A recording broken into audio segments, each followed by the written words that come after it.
Yeah, so this is what I was looking for.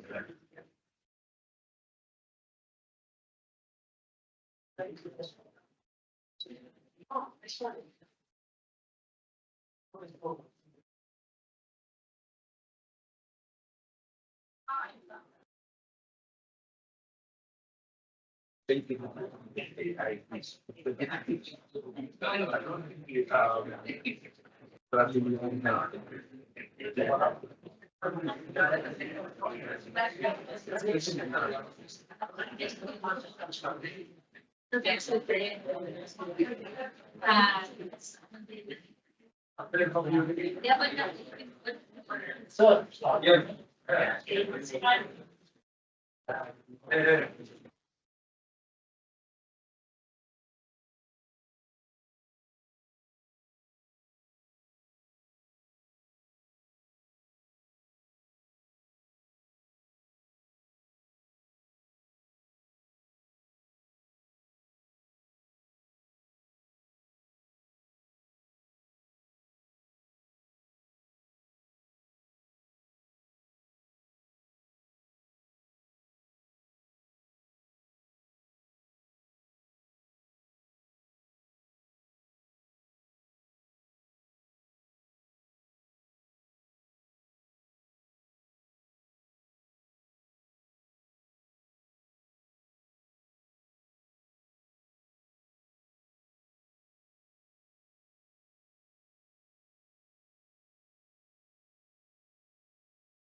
Yeah, because this guy wants to test.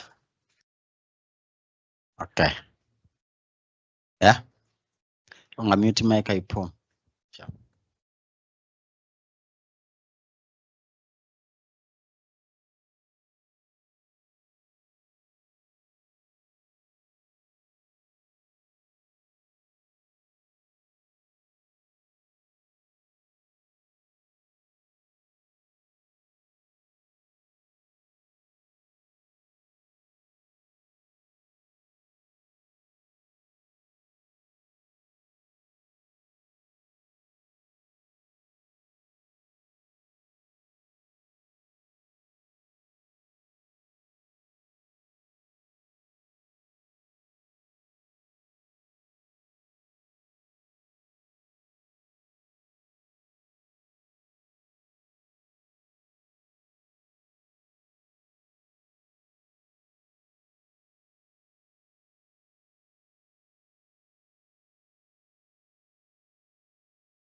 Testing 1, 2.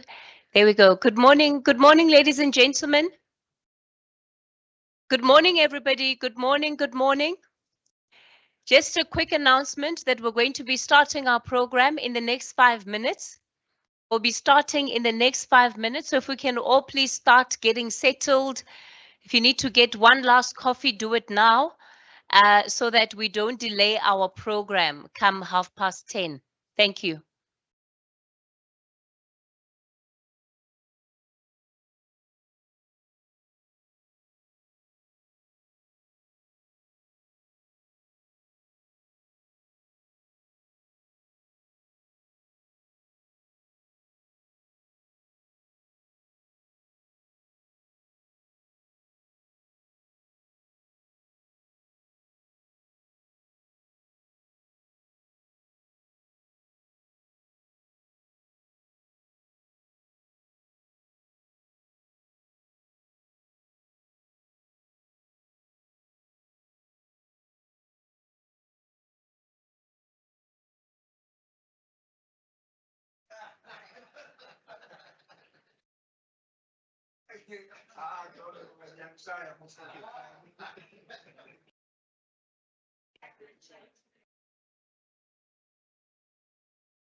Ladies and gentlemen, I'm going to ask that we all please take our seats.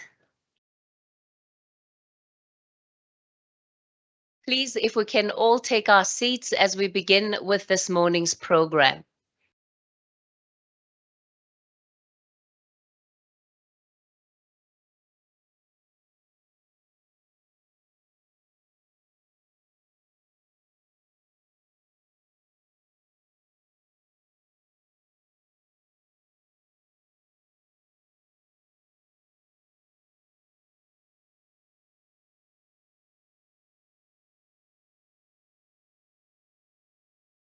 I can see some people went out of the room when I said we're starting in 5 minutes. They went in the opposite direction. Am I still waiting for quite a few people outside? Is that it? Wonderful. Let me give everybody a chance to just get settled.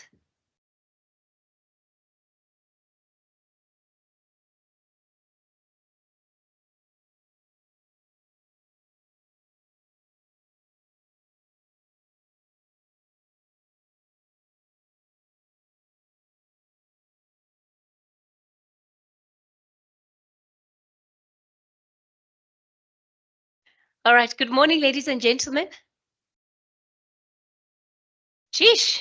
I didn't realize it was this difficult to get a greeting in South Africa. And it's Youth Month, so the least we could all be doing is showing youthful exuberance. Good morning, everybody. That's a lot better. I don't know what the excuse is. You have been fed to the death. So why am I getting such low good mornings? Oh, good morning, everybody. It's such a pleasure to have all of you here in the room this morning. My name is Kathy Mutlahlana, and I'm going to be directing the program for today. So that means that I've got the easiest job in the room.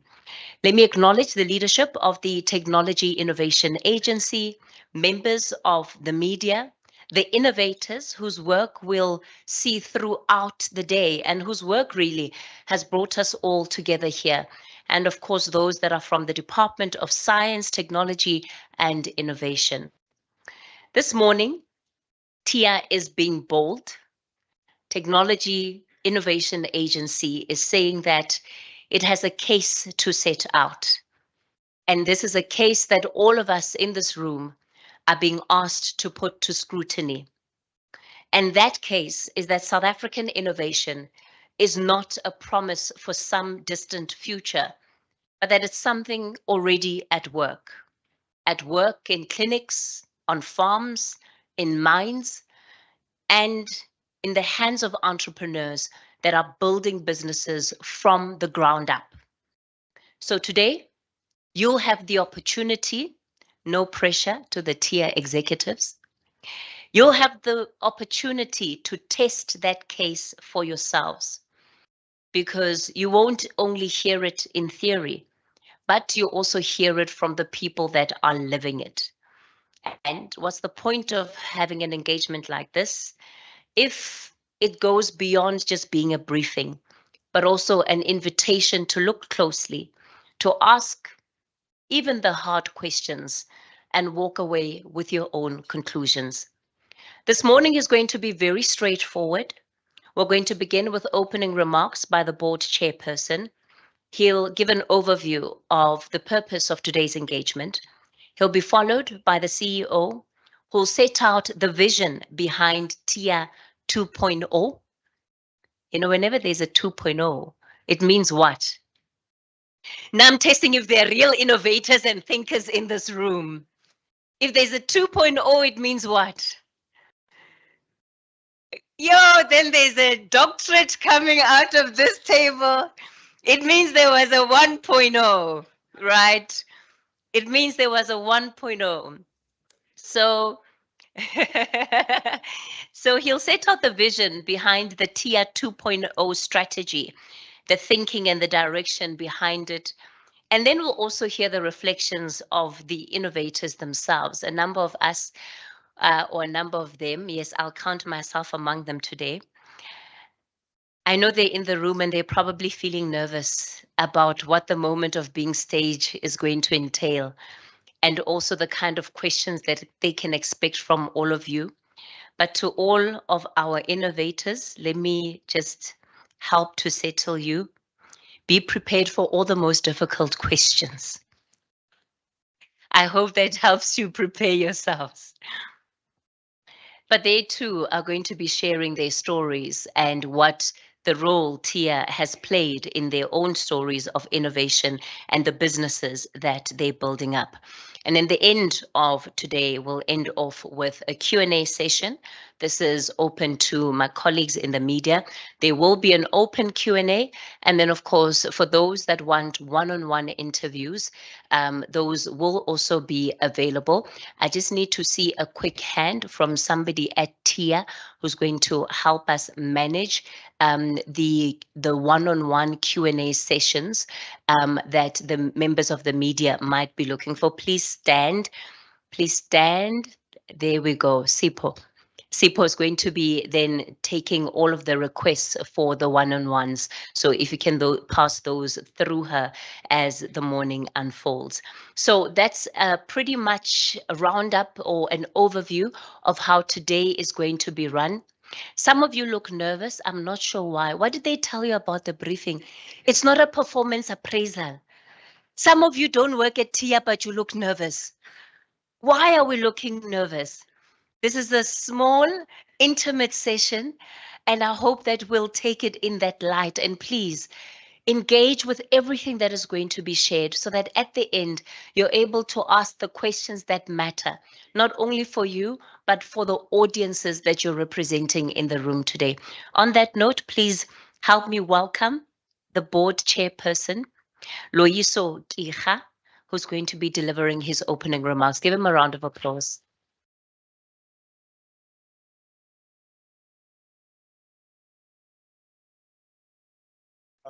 Thank you very much, Kathy. A very welcome to our guests, the board members who have joined us, the TIA executives. Colleagues, I think mine is also an easy job, which is basically to explain why we are here, and the CEO and others will have a more tough job than mine.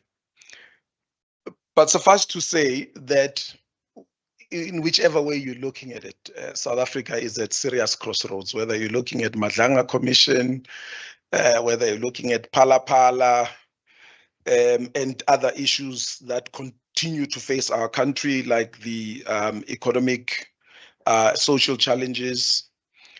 Economic growth, as we all know it, remains below the standard with which it could make a serious impact to the issues that we are having.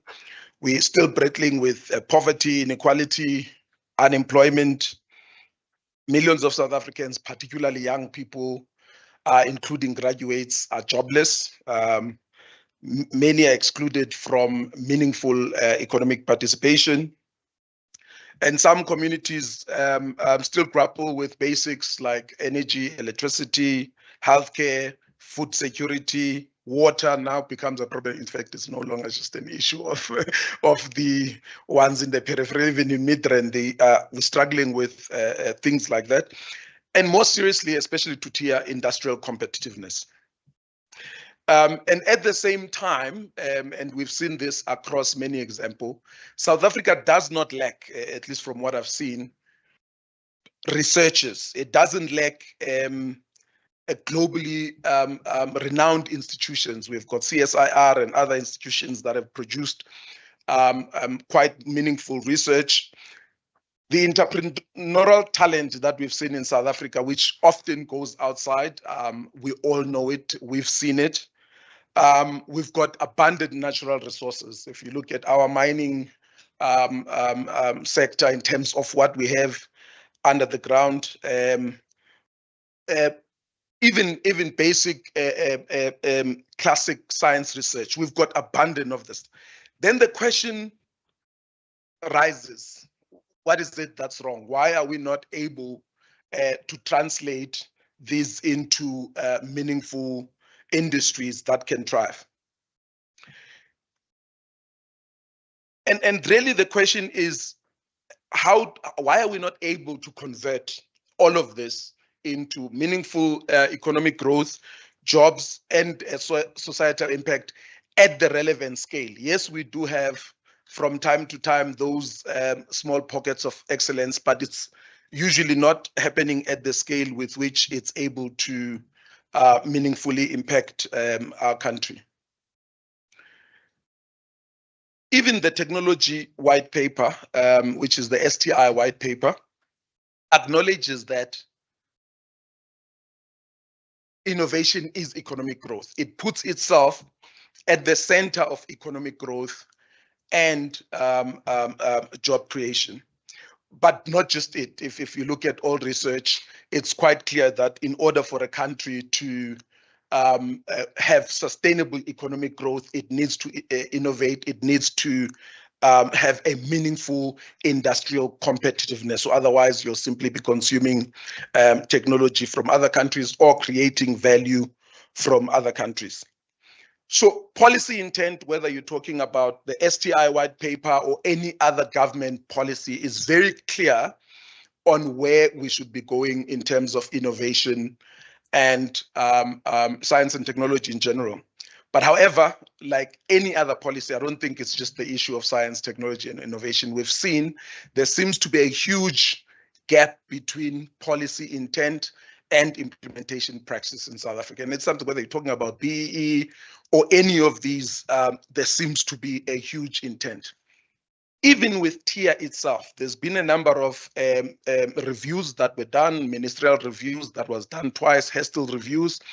And if you look at the outcome that comes out of that, it talks to the same issues that are plaguing the policy intent versus what actually happens. And among those is defragmentation in the manner in which government institutions work, the coordination of society towards a particular goal and an aim, and all of those things come out quite clearly in these reviews. And that's really where TIA 2.0 is born from. It's born from these reviews and understanding that with all the intellectual and natural resources that we have, we seems not to be punching where our weight should be. And it's not just when Kathy was talking about the difference between TIA 1.0 and TIA 2.0. So it's not just continuous improvement. I heard someone next to me saying continuous improvement. No, it's not. It's a completely a new, different way of working, where we are recognizing that we are not only going to be dealing with innovation as a single entity that sits somewhere in Pretoria, but we are looking at the entire national system of innovation to ensure that it works, it is coordinated. It means, and we've adopted a systems approach to how we're going to do things, meaning we're going to use systems theory to make sure the actual system works and it actually delivers on what it's supposed to deliver on. We've also adopted what we call the quadruple helix model of innovation, which recognizes that an innovation system that works needs to take an all of society approach, which means government, academia, industry, including SMMEs, and civil society should work together towards delivering on this goal.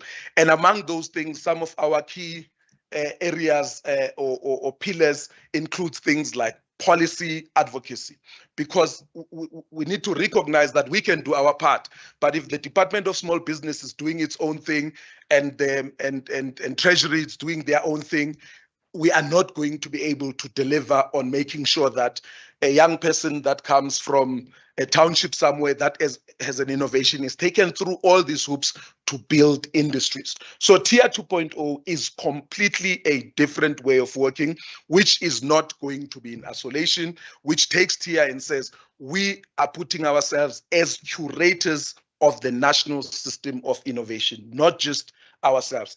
Yes, in that national system of innovation, there are things we are directly responsible for. And those instruments will be shown where we are funding. But we are not going to only stop where we are directly involved or where we are funding. Hence, I'm saying we will provide thought leadership. That's one of the pillars. Policy advocacy, where we make sure that government works together with all the other partners to deliver on what we need to deliver on.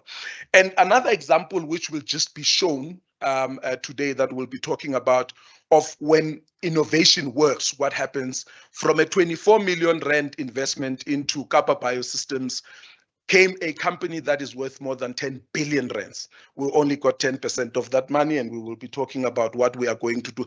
And for me, that's really shows what happens when innovation works. And if we can do that in some form of scale, then the results actually speak for themselves.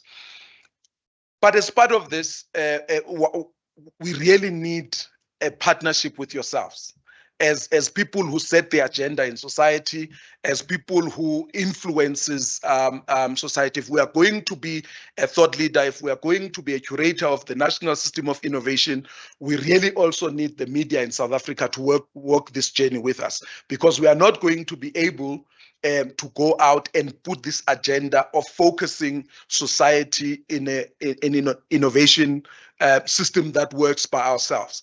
So really the reason we are having this gathering here today is to invite the media to partner with us in putting our message across. I'm not saying when we are doing something wrong, you must not clap us. We expect that from media as well, because we are exercising a public function with public funds. So we expect media to do what media is supposed to do when it comes to holding us accountable. But we're also asking the media to join us in this journey of making sure that we can curate the national system of innovation to a point where we could get realize inclusive economic growth and job creation. So with that, welcome, and I'm looking forward to meaningful engagements later. Thank you.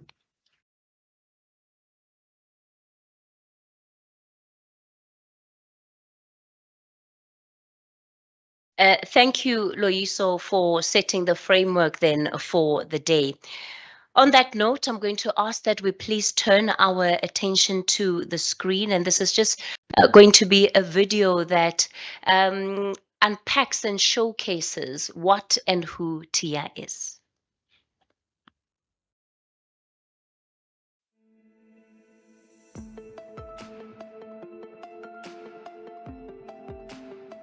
The Technology Innovation Agency, also known as TIA, is an entity of the Department of Science, Technology and Innovation.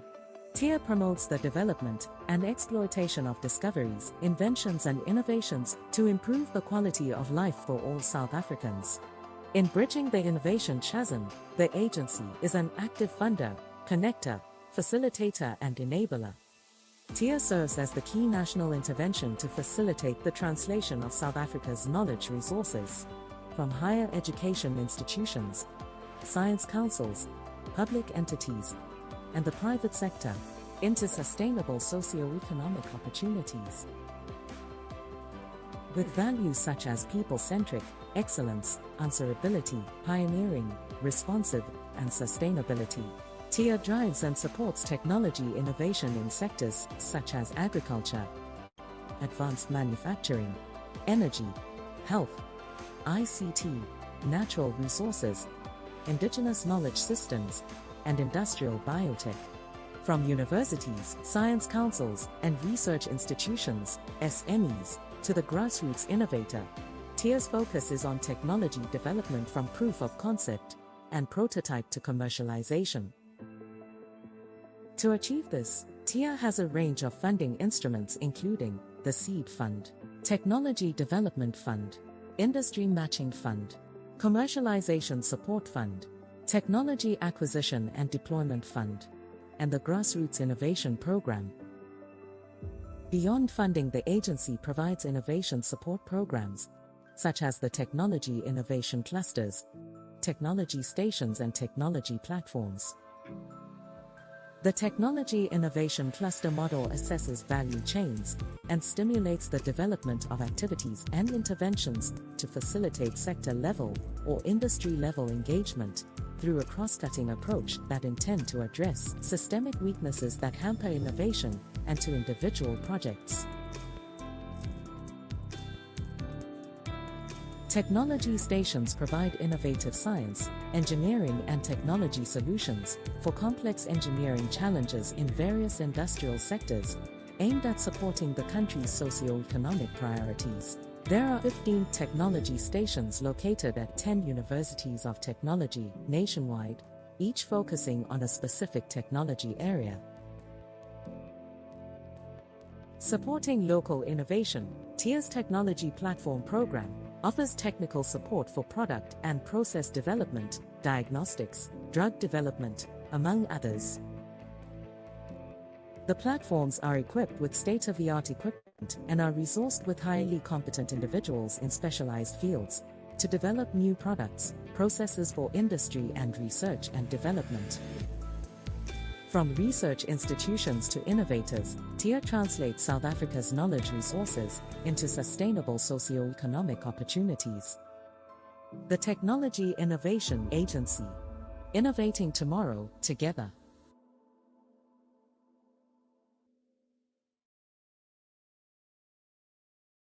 Don't be shy. If you're going to give a round of applause, do it with conviction. Shall we try that again?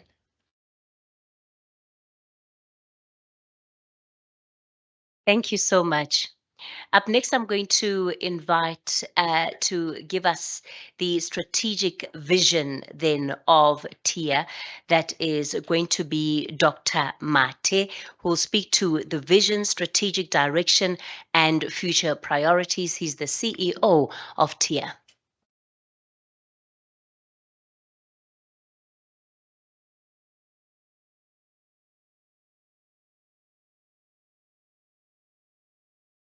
Good morning. Good morning. You can also repeat the round of applause so that I feel welcome.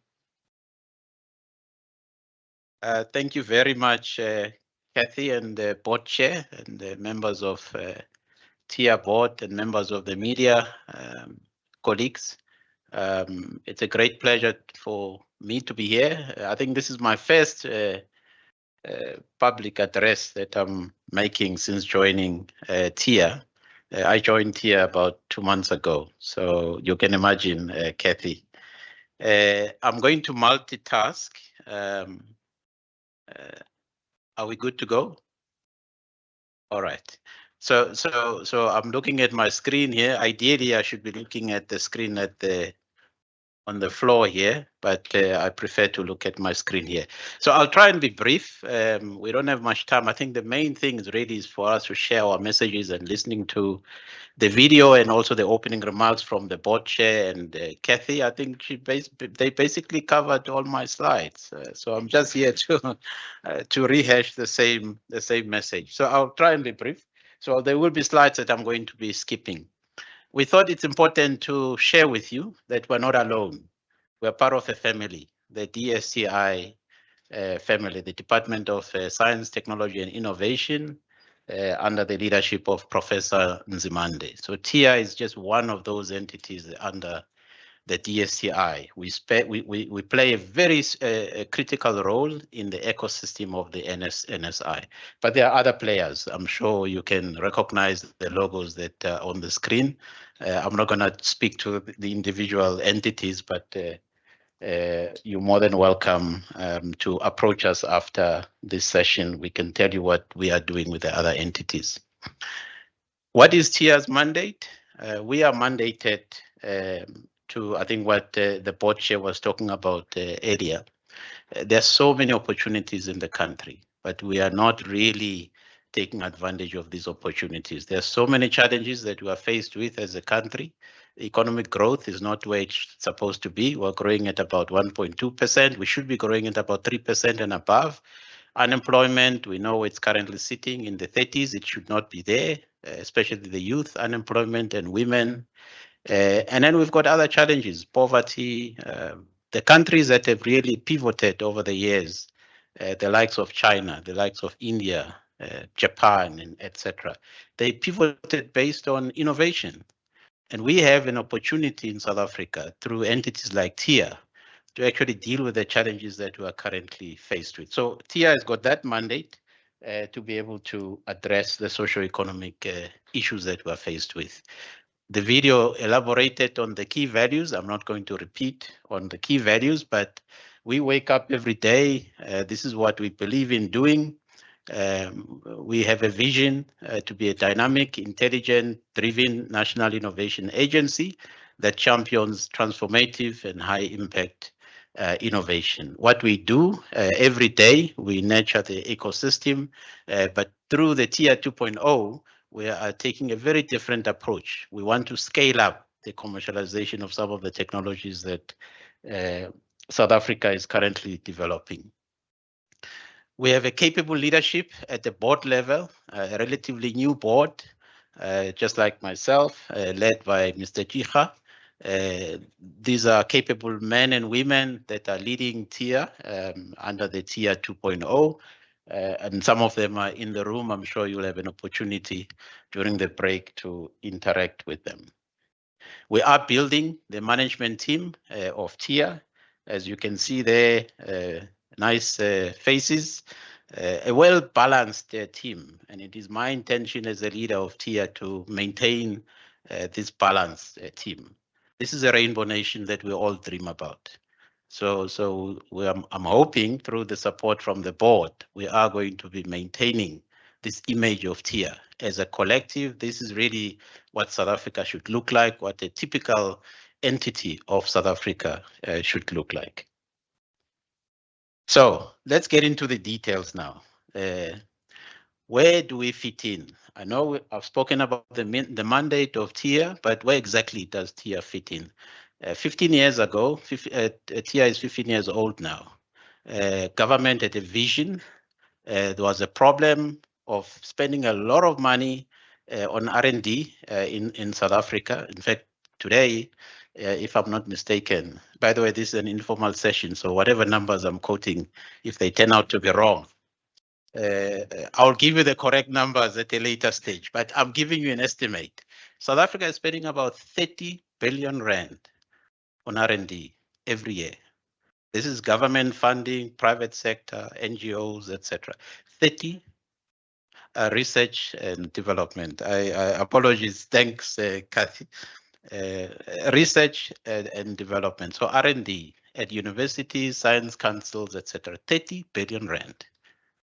And unfortunately, this investment, it goes into what is called the valley of death, which is this portion here. So universities and science councils, they do research work, great ideas, patents, and in some cases they try and do some piloting, but then everything dies down. 30 billion rand every year goes down the drain. Of course, not all of it goes down the drain. So TIA 15 years ago was established to deal with this valley of death, to say how can we capitalize on this investment and take research that is promising and commercialize it. that was really the main idea behind the formation of TIA. By the way, there are some technologies that we spend a lot of money as a country just at the verge of scaling up because of the financial situation of the country. We stopped. I can make examples of PBMR, the pebble bed modular reactor, Kathy. So I'm going to now spread it out. I can make examples of electric vehicles. Some of you will remember Joule. What happened to it? It was on the verge of being commercialized. Because of the funding that was required, of course, we could not take it forward. Then other countries, they took forward the PBMR technology. Other countries, they took forward the Joule technology, and look at what has happened today. However, as under the TIA 2.0, we want to address those shortcomings. So who do we fund? As I indicated, we work through universities, the science councils, the SMMEs, and grassroots innovators. Grassroots innovators, because in most cases, they're not necessarily part of the formal ecosystem of the NSI, the National System of Innovation. They are operating outside that, so we have an intervention as TIA to deliberately focus on grassroots innovators so that we can also bring them on board and not leave anyone behind. So the sectors that we fund, just about all the sectors, advanced manufacturing, agriculture, energy. We know the issues around the energy sector.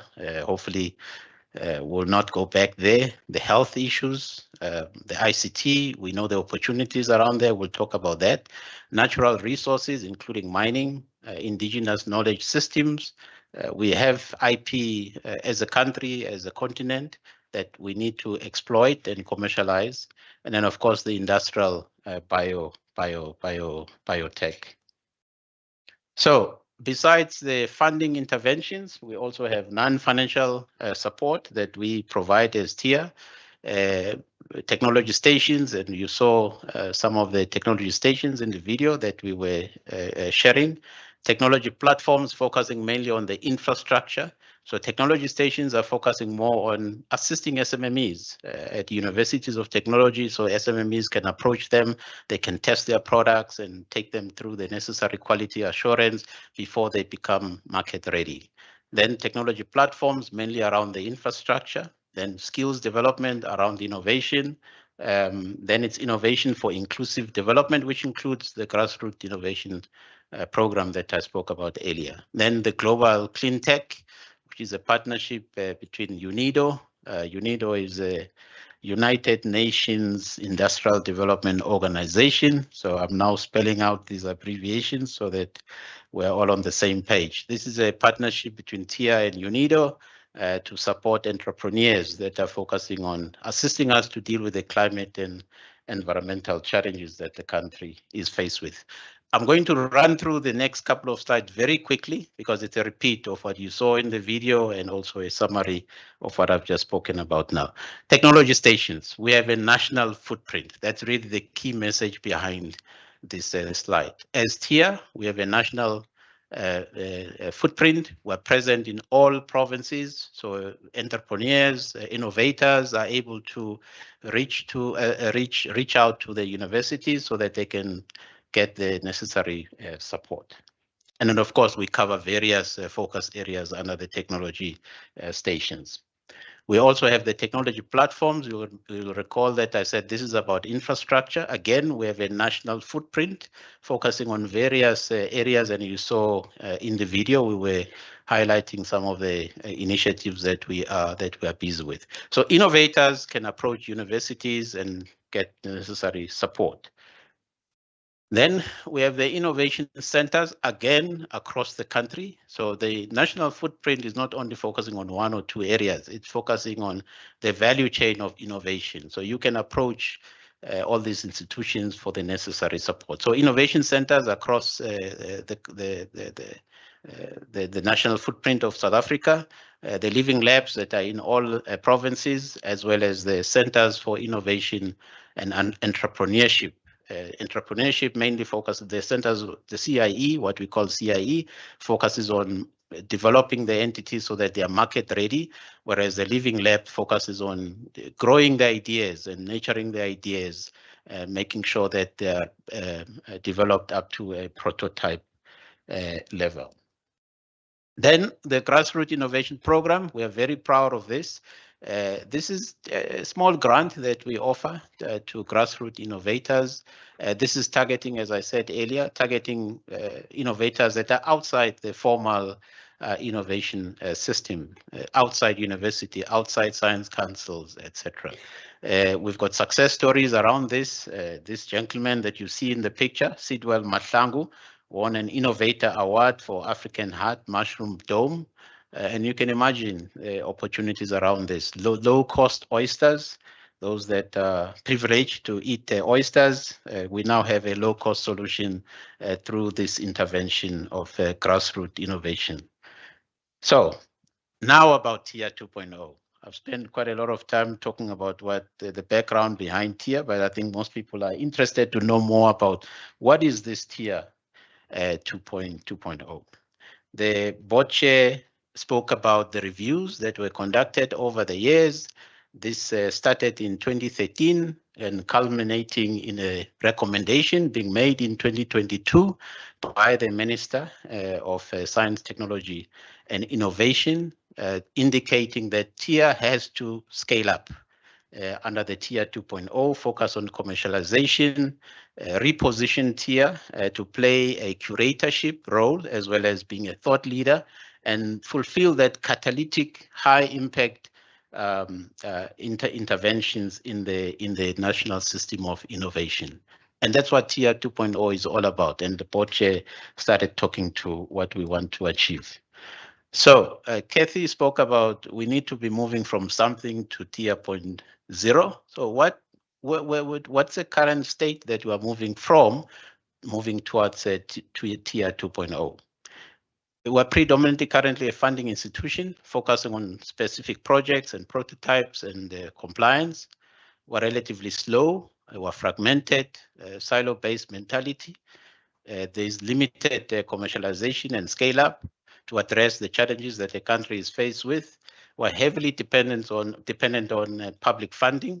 As we know, the state does not necessarily have unlimited funds. So we need to find innovative ways of leveraging on the funding that we are receiving from the state. We're operationally overloaded. We're doing too many things with very little resources, both in terms of human capital as well as in terms of money. And then, of course, success is measured by progress per project as opposed to project that impacts on the society as a whole. And then, of course, we've received a lot of complaints that we're slow in processing applications that we are receiving. So what is going to be done under TIA 2.0? We're going to be moving away from just managing projects to managing programs that have got a high impact, and I'll show you examples of some of those programs. We're going to be faster, we're going to be integrated, we're going to be responsive, and we're going to be digitally enabled so that we are able to make decisions quicker across the entire value chain in terms of how we process our applications. We're also going to facilitate market access for some of our innovators.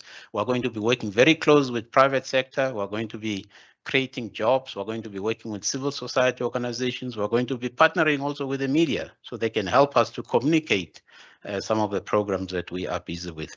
Most importantly, under TIA 2.0, we want South Africa to be independent.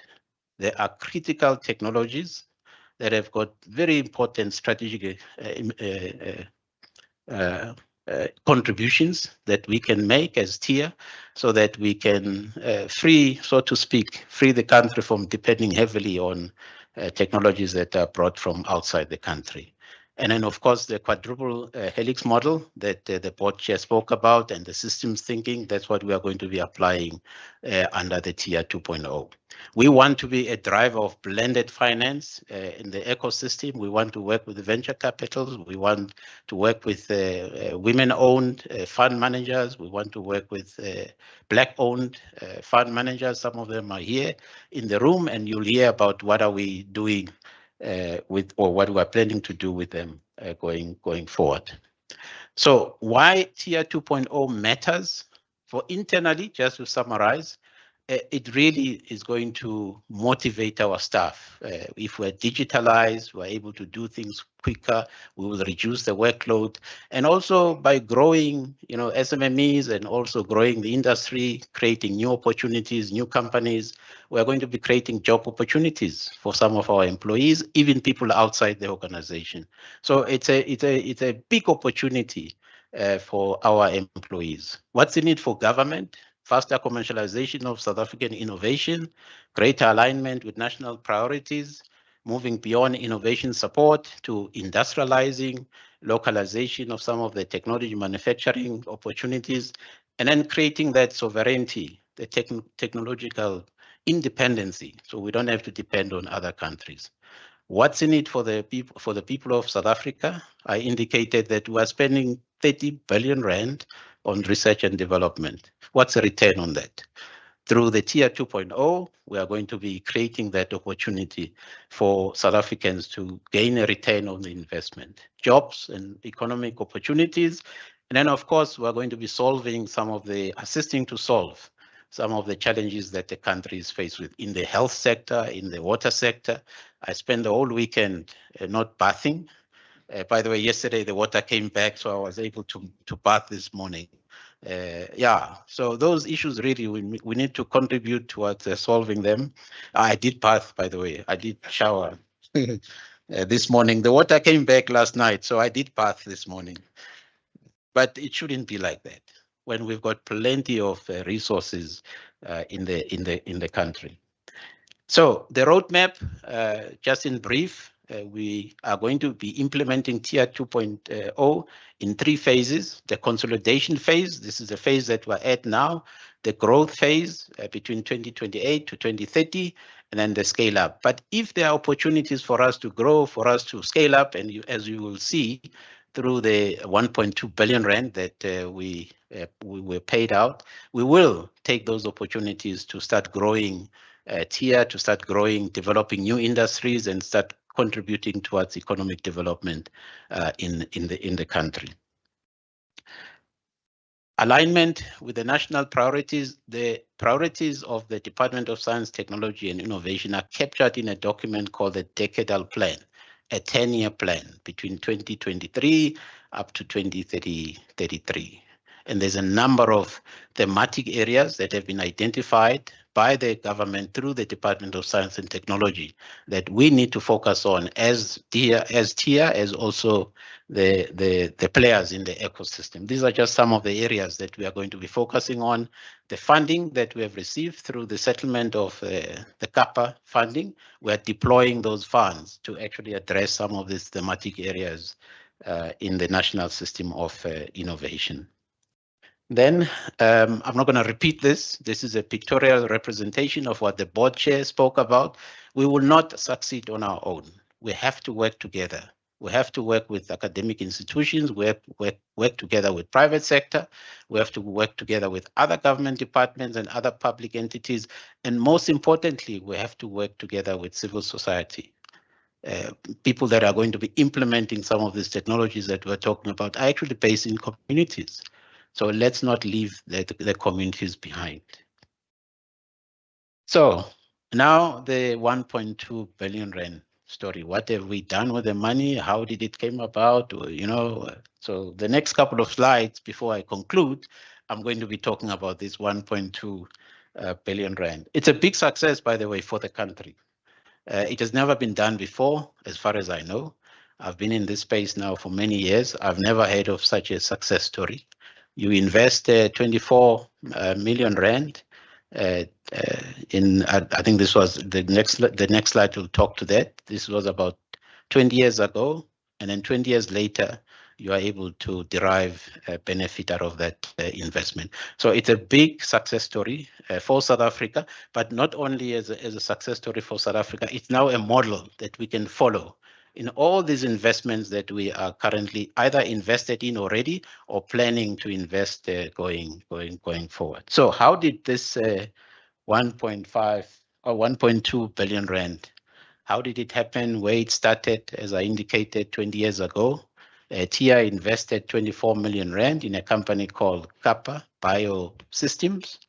And then 20 years later, and the agreement was such that we will be entitled to a 10% beneficial interest if, of course, the technology is developed and is commercialized, etc. So that has now happened. Of course, there were legal issues that we had to deal with, and fortunately, we were able to deal with those legal issues, and then we got the settlement. So 10% of 12 billion rand ends up with 1.2 billion rand. We could have actually negotiated maybe 20%. It could have been 2.4 billion rand instead of this, but it's a lesson. So we're now looking at the existing contracts. We're also going to be looking very carefully in future contracts so that we protect, this is public funds. So we protect the investment that we're making as a state-owned entity. So we received the funds in February this year after a lengthy legal dispute, as I indicated. It was received in US dollars, 72.8. I'm just rounding up. To be more precise, it's 72.9. To be more precise again, it's 73 million US dollars that we received. So just in case, you know, there are people here in the audience who say, no, but CEO, yeah. So converted at the time when we received the money, it was 1.2 billion rand. Depending on the exchange rate today, it may be slightly higher than 1.2 billion rand. So what have we done with the money? I think this is probably the most important question. So as I said earlier, we are deploying these funds to focus on national priorities. We're scaling up priority innovation platforms, and I'll unpack where we're spending the money. We are also expanding innovation infrastructure. We are driving inclusive and grassroots innovation. We are spending the money in sustaining the innovation pipeline. We're spending the money in advancing sovereign AI and digital innovation. We're also spending the money in deepening the early stage venture development. So as I close, so let me then talk about the specific programs that we are now funding through this intervention. Critical minerals, we know the story. We don't want to be continuing with a mine to port. We want to beneficiate locally. So we are supporting the priorities of the country by stimulating the local beneficiation of critical minerals to support the green economy and also support other sectors that are critical. So we're spending 20 million rand over the next 3 years supporting the critical minerals initiatives as a program, not as a project. Then climate change, we know the challenges that the country is faced with. We know the pressures that we are signatories of the Paris Agreement. We have a commitment to meet our NDC targets, National Determined Contribution targets, NDC targets. By 2030, we have to be between a range of, I think it's 350 to about 420 million tons of CO2 emitted per annum. You can imagine where we are in that trajectory at the moment. I think by 2035, we need to be achieving anything between 320 to 380 million tons of CO2 equivalent per annum. And then by 2050, we want to be at net zero. And this initiative that TIA is now supporting is going to assist the country to achieve those targets that I've just spoken about. Fluorochemicals, we are exporting fluorspar at the moment. It's being beneficiated outside the country, and then it comes back as final products. We want to beneficiate locally. I'm not going to mention the country where we're exporting to, but we are friends with that country. Then hydrogen. Hydrogen is very critical for the country. We've got a hydrogen society roadmap. We want to utilize the cheap renewable energy that are in the country to produce cheap hydrogen, and then we can either utilize the derivatives of hydrogen locally or export it to other countries and create new industries in the country. So we are catalyzing the scale up of the hydrogen economy in the country, but not only for local utilization, but also for export purposes. Low chill apples, in summary, we're investing 29 million rand to mainly support the low farmers, people that are in areas where it's not conducive to be able to store apples for longer periods for export purposes and whatever. So by spending money on this intervention, we want to empower farmers that are in climate challenged areas in the country so that they are able to grow their economic activities. So what else are we spending the money on? 100 million rand, 20 million rand over 5 years that we are supporting Uyilo. Uyilo is a program, just in summary, it's a program that is meant to stimulate the electric vehicle program in South Africa, but not only as consumers, but also as producers of electric vehicle cars, the batteries that go into these cars. As you know, that we've got a very thriving automotive industry in South Africa. However, in the next 5 years, if we don't invest in electric vehicles, that market will be gone. So we are supporting the Uyilo program so that we can fast track the introduction of electric vehicles in the country. These are just the success stories of what Uyilo has done. I'm just going to highlight one or two. Those that are from Cape Town, you know, the Golden Arrow buses in Cape Town. Some of that fleet has now been converted to run on electric batteries. The technology that is being used in some of those buses, the batteries in particular, the fast charging batteries, it's a technology that comes out of the Uyilo program. And TIA has invested in that. We are putting more money into scaling up so that it's not only Golden Arrow that is rolling out electric buses. We also want City of Johannesburg to do the same. We want eThekwini to do the same. We want Tshwane to do the same. We want Nelson Mandela to do the same. And we're spreading the footprint of Uyilo, which is currently based in the Eastern Cape. We want to spread it across the country. But there are other success stories of Uyilo. In the interest of time, I'm not going to cover that. The next slide, it's a typical example of what an ecosystem looks like and what a programmatic approach looks like. And you'll see we're using Uyilo to illustrate the example.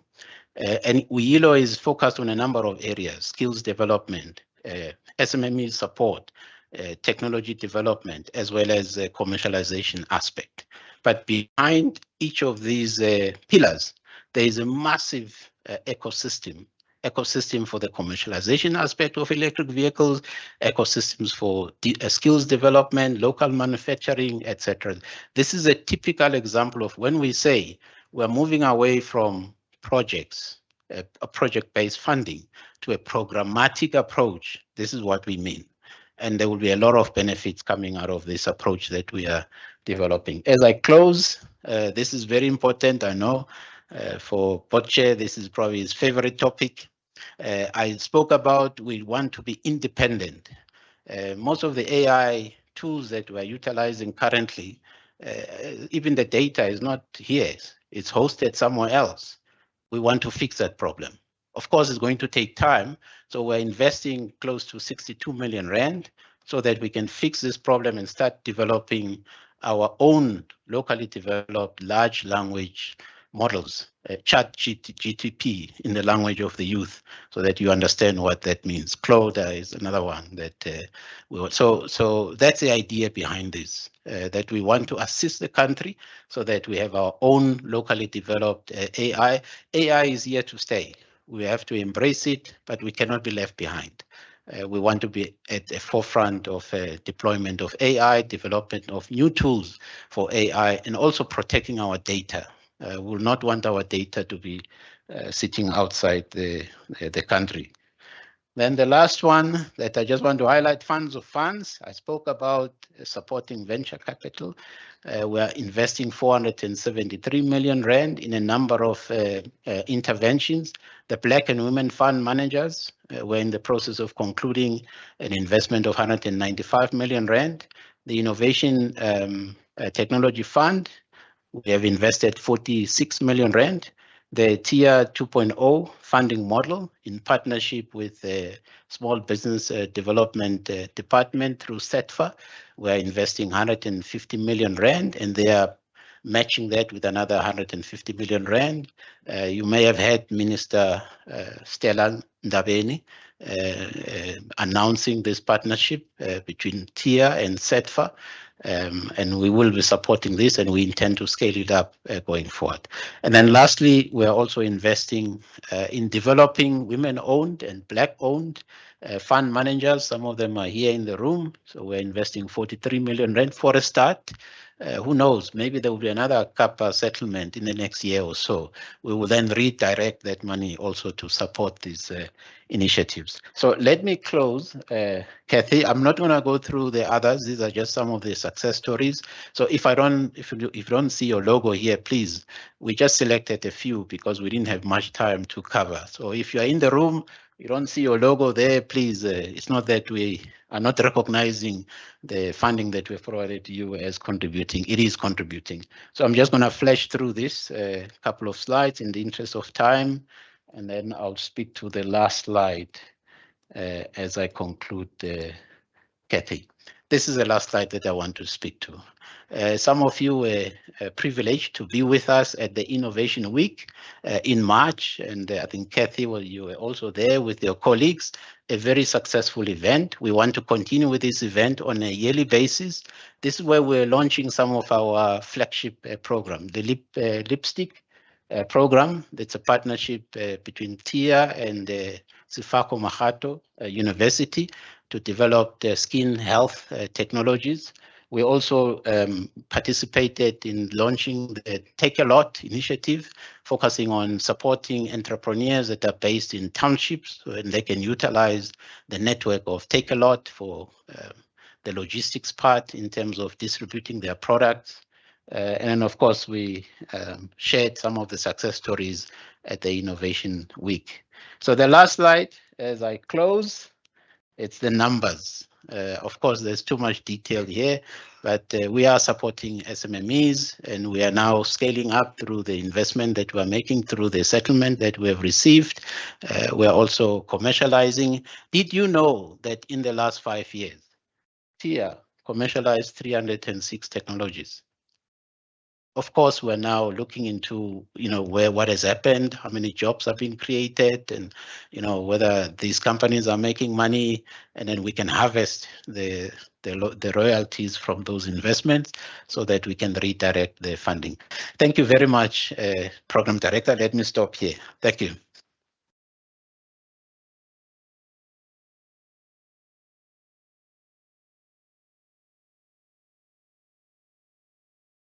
Thank you, Dr. Mate, for that very comprehensive breakdown and overview. I thought that there would be a round of applause when he spoke about large language AI models in local languages. Am I the only one that's tired of autocorrect? You're trying to write TEPO and you're fighting with your phone. Does that happen to just me? So why didn't we clap hands? I thought that deserved a round of applause. It's long overdue.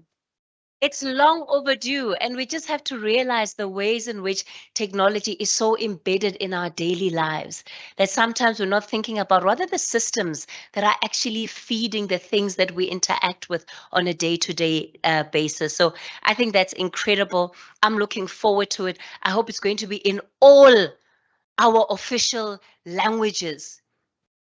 No pressure, including sign language. That's why I said all our official languages. That's absolutely wonderful news. So on that note, then, you did see some of the slides talking about the beneficiaries or those that TIA has been walking the journey with. I'm going to start inviting them on stage just to come and share their stories with TIA. We're going to start with Mamo Capital Ventures Fund. It's a woman-led venture capital supporting digital inclusion and digital growth.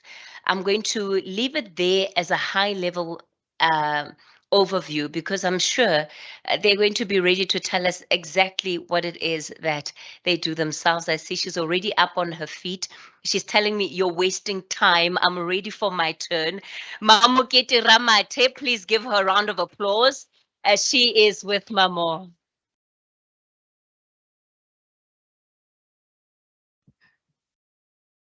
Good morning, everyone. My name is Mamu Ramates. I've been introduced. I'm the CEO of Mamu Capital Ventures. Mamu Capital Ventures is an early stage growth fund that supports innovators based in South Africa that are solving for problems of digital inclusion, financial inclusion, and digital trade. I'm very excited this morning and I feel honored to have the opportunity to tell you a little bit about our fund, what we do, but also to highlight the TIA's participation as an investor in our fund. We have been on the fundraising journey for about 3 years, and the emerging story about us being able to raise enough commitments of about 300 million to being able to do that. It's not only that, it's not the only achievement, but what we'd like to highlight is actually the courage and the conviction that we've had to have during that 3 years of fundraising, given the fundraising landscape and the challenges that you face within that space. But we are very glad this morning to be able to say that we have been able to secure and gain support from a number of from a number of investors who are willing to back the vision and are willing to support our value proposition. Our fund is focused on investing in innovative South African businesses that are developing practical solutions to solve for 2 critical challenges, which are digital connectivity as well as financial inclusion. We believe that technology-enabled businesses have a potential to not only create commercial value, but also to unlock opportunities for millions of South Africans that continue to be left outside of the digital economy.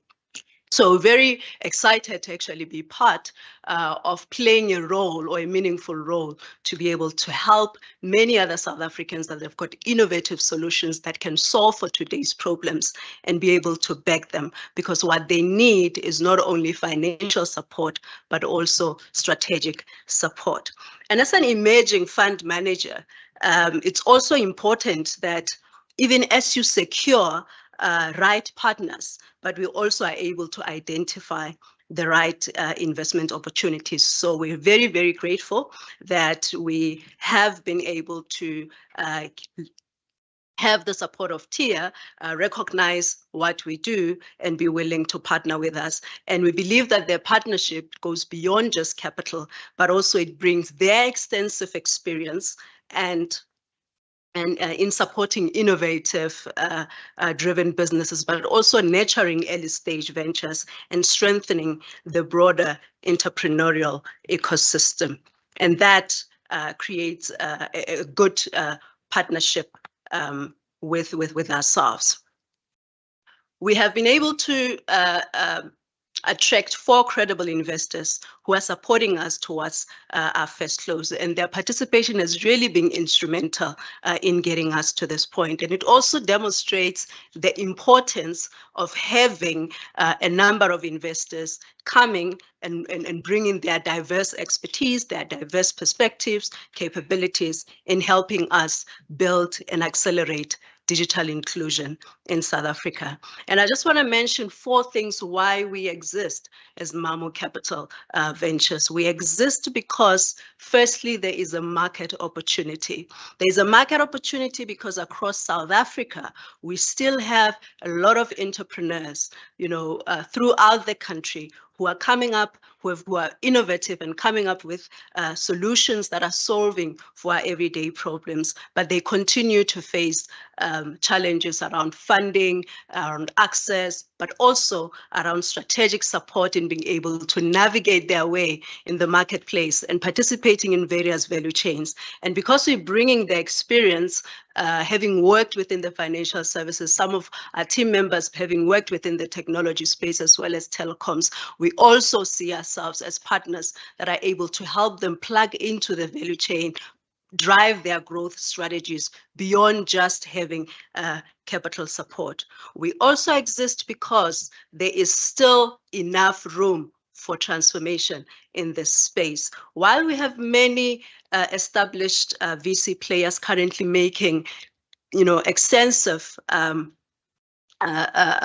input who are definitely making a difference and a meaningful contribution, we still believe that the sector still lacks sufficient representation, especially for Black fund managers and more so for women fund managers. So we're very grateful to can play a meaningful role to drive and to impact the playing field by facilitating a much more broader participation and also broader reach for other innovators that would otherwise not be reached if there isn't enough transformation or enough representation. We exist because we have built the complementary skills that are needed to being able to support the businesses, SMMEs, those who need funding. And so we have built the necessary expertise to be able to provide support beyond just capital and also leverage our skills, the relationships we've built over many years within the industries that we've been working with. And we see ourselves as a good partner alongside the innovative founders. And most importantly, we exist because we see ourselves as playing a meaningful role in driving the strategic growth, the growth trajectory of the SMMEs in South Africa. We do that because we believe that that is the sector that is most likely to drive more growth into the future. That's where new industries are emerging from the founders that we are backing. So very proud to be part of that. While reaching the first close for us and being able to get the backing such as TIA and the other investors that have come on board, while that is an important achievement, we also recognize that that is just only the beginning. We have the real responsibility to deploy capital thoughtfully, to support founders effectively, and also deliver measurable impact that contributes towards economic growth and inclusion. As I close, I would like to thank TIA and all the other investors for showing confidence in our vision. And we thank you for being the early believers in our story. And we look forward to building this partnership and demonstrating that when you bring in mission-aligned institutions and investors together, you can support Africa's innovation ecosystem. Thank you very much.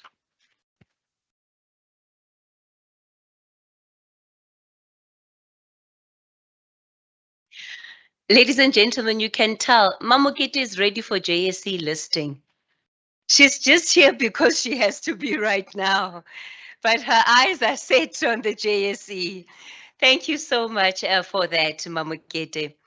Up next, I'm going to invite AION's Seed Fund, and they're empowering Black tech-enabled startup also through venture capital. And I'm going to ask Karabo Makete to come on stage. Karabo, please, if you can run up to the stage. So the women are leading us this morning, which is fantastic.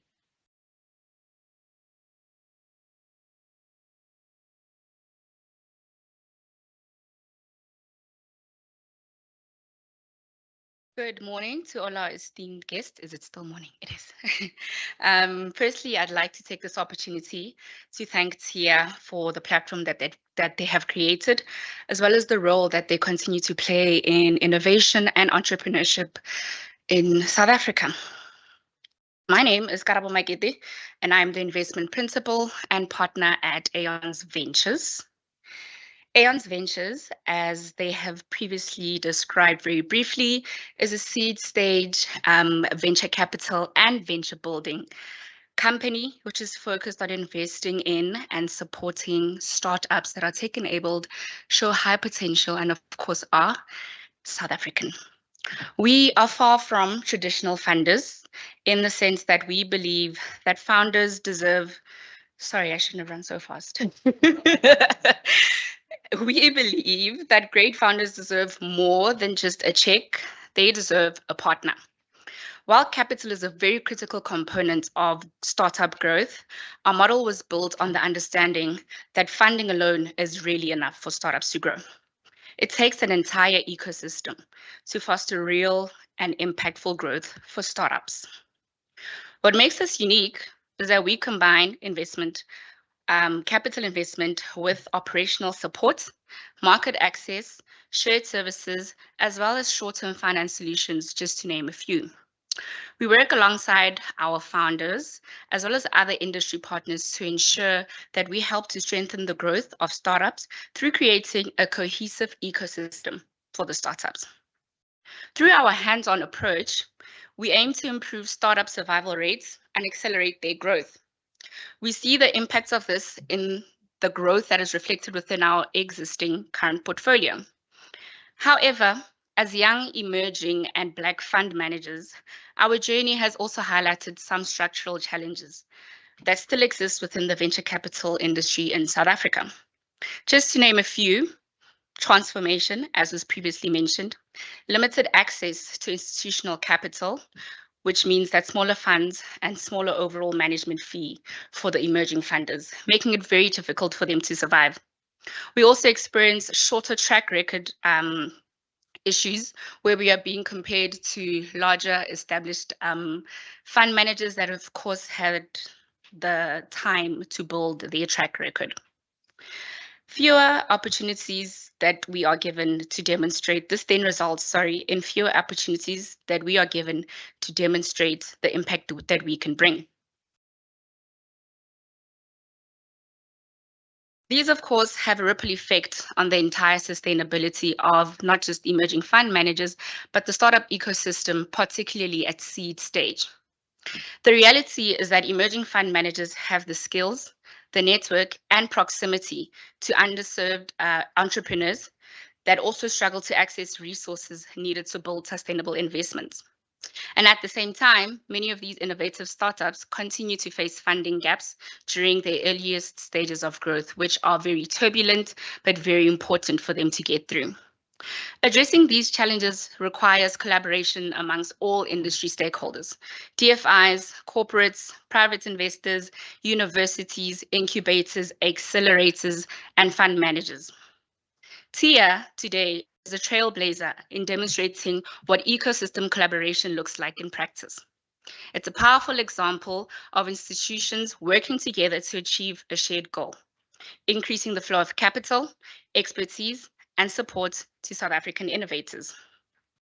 Because of this partnership today, more startups will receive funding, more founders will gain access to support, more jobs will be created, more innovation will reach the market, and ultimately, more South African businesses will have the opportunity to scale and compete globally. For us as Aeons, this is much more than funding. It's about building an ecosystem that is inclusive, sustainable, transformed, and capable of unlocking the full potential of South African innovation, starting at the seed level. So I want to take this opportunity to thank TIA for, again, trailblazing the way. And we hope that this partnership invites other participants to join us on this journey towards investing in the seed startup industry within South Africa.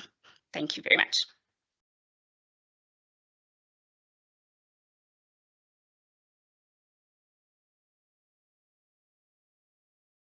Thank you so much. It's so encouraging to also see young people leading from the front. Now, what the innovators must tell us, is there a special section at CIPC where they give you options to choose names? Because all of these names are pulled, I don't know, out of where, right? They sound like innovation. The next one, is it Pele Box? Is it Pele Box? Well, you're going to have to tell us how exactly we say it, right? So Pele Box is a smart healthcare lockers transformation. It's a smart healthcare solution, right? It's built as a locally developed digital health solution using IoT-enabled smart lockers to dispense pre-packed chronic medication securely. I'm going to invite on stage representing Pelobox, Neo Hutiri. Neo, the floor is yours.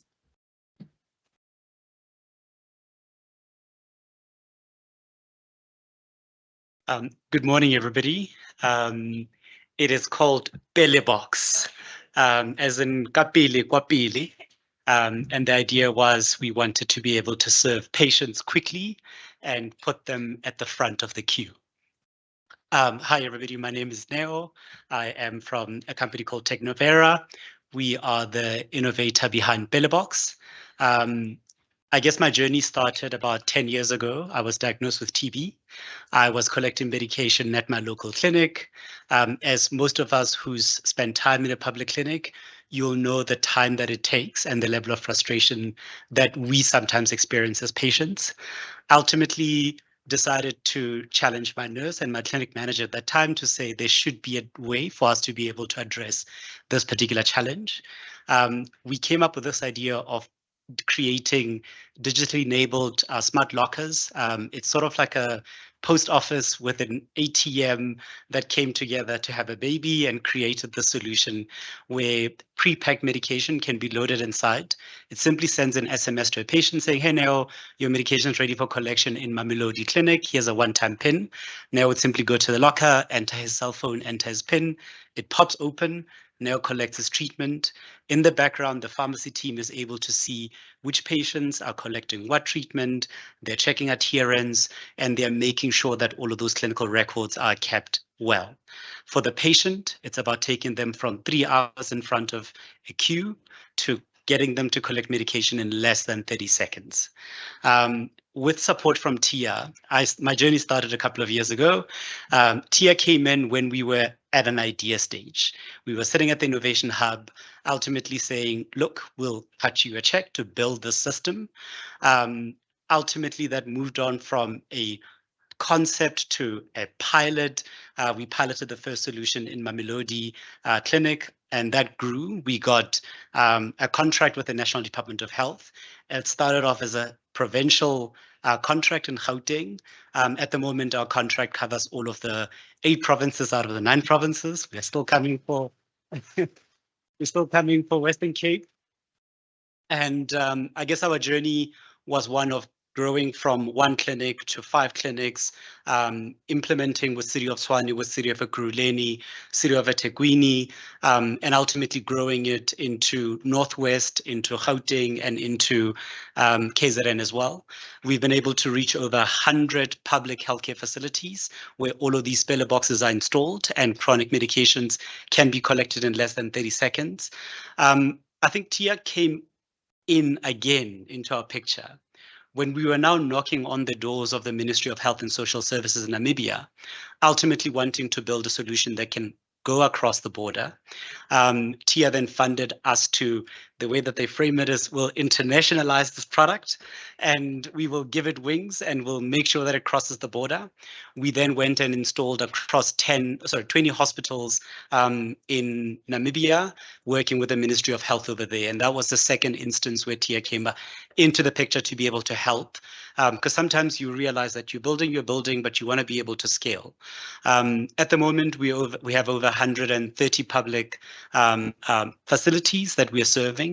We've been able to reach over 2.3 million chronic parcels that have been collected through this network of smart lockers.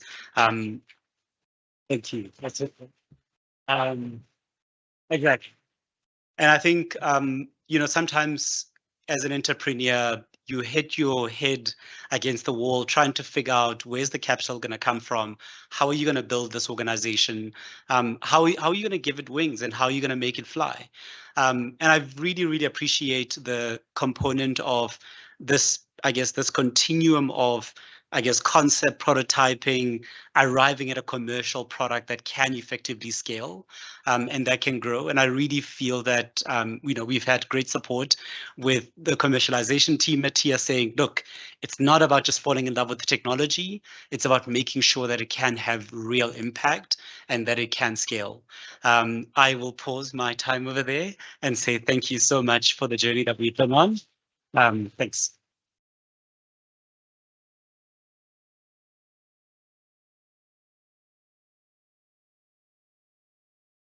Wow, such incredible stories, right? Now, just remember that the CEO was listening. You heard Tier 2.0 is collecting, cashing in on its equity. They're just waiting for you. They're waiting nicely. You're coming along nicely. All right. Up next, we're going to look at Toka Bio. Is it, or is it Toka Bio? It's also around innovation impact, and it's a rapid disease detection technology supporting livestock protection and food security. So I'm going to ask, is it Fiani Libya to come on stage? Please, sir, if you can come on stage and tell us more about Toka Bio.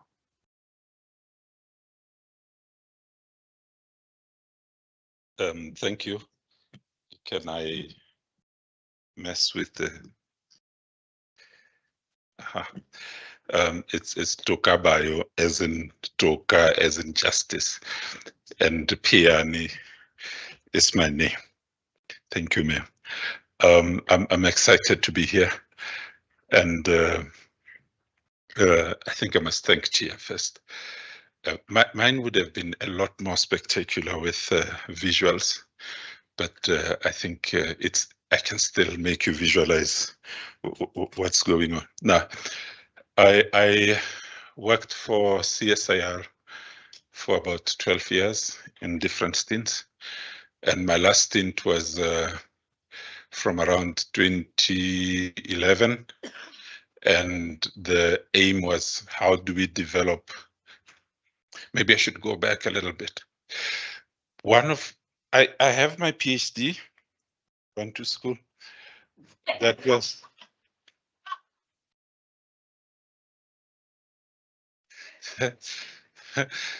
this is important, and the reason I'm saying this is because I had this PhD about 20 years ago, and now and then I sit and I say, I'm one of the most educated people in my village. So what? So what? Well, besides, for sometimes I come to see my mother in a car. What is it that we can point to and say, he's the educated one? What have we done? Nothing. And that doesn't sit well with me.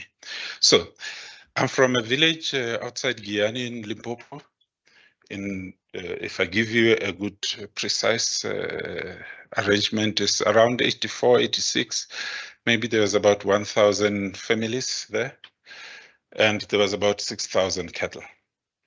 I did a census lately.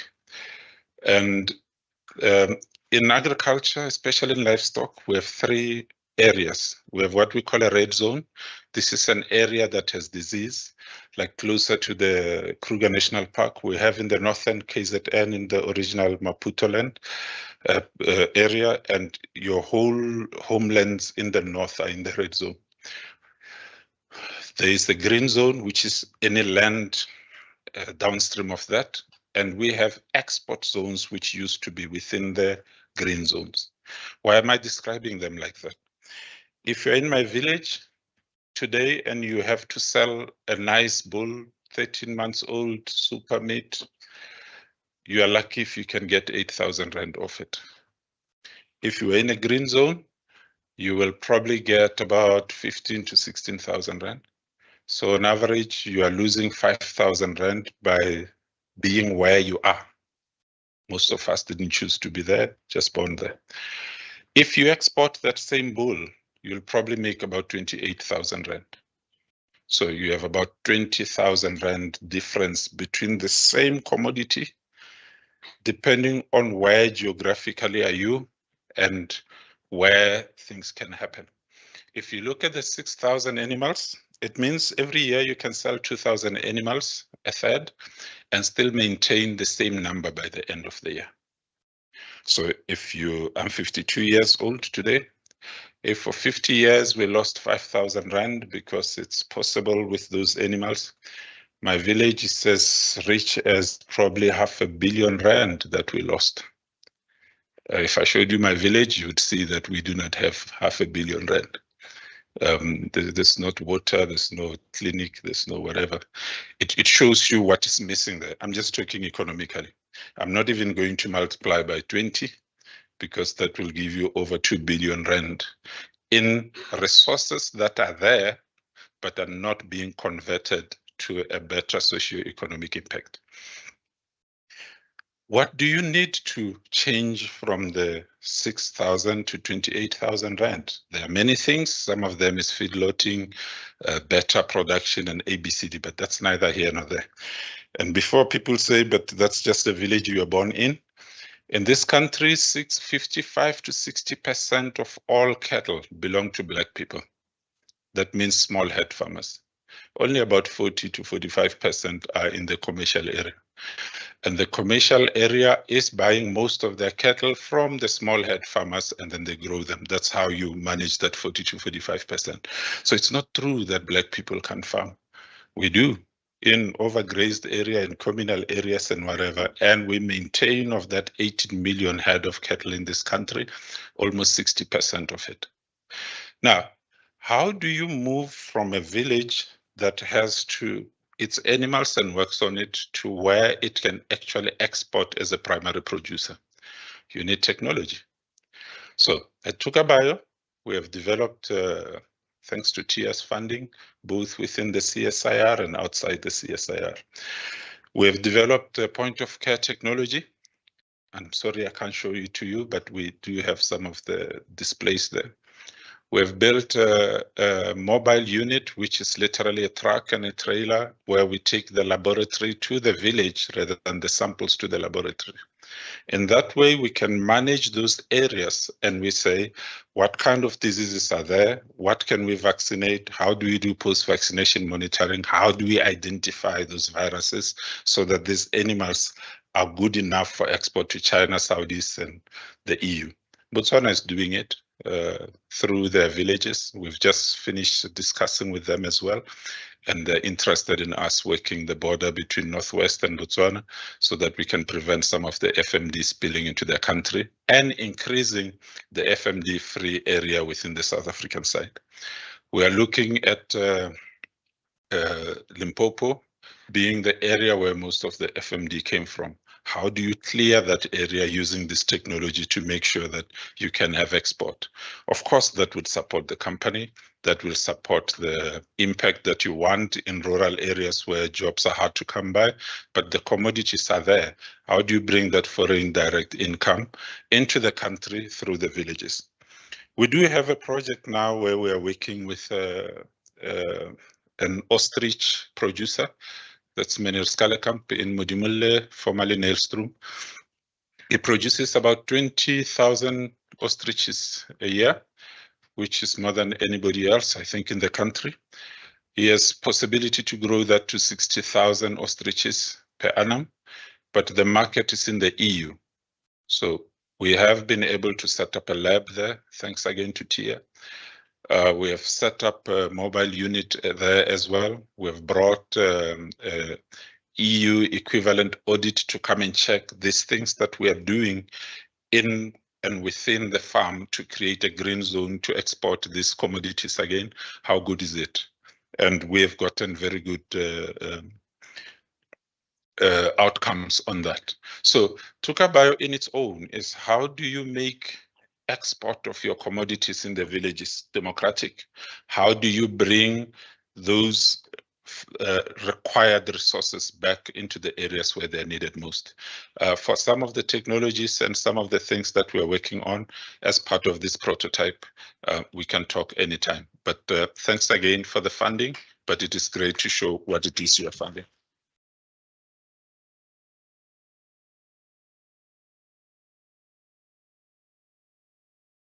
Thank you, Piani, for that. Up next, we're going to invite Vulingondo Digital Lab, and it's a grassroots innovation empowering rural technology and entrepreneurs. And just FYI, Piani was talking about FMD. Who knows what FMD is? Foot and mouth disease, wonderful. All right, so you're already on stage, and standing next to me is Jacob Masingi, and he's going to tell us more about Vulingondo.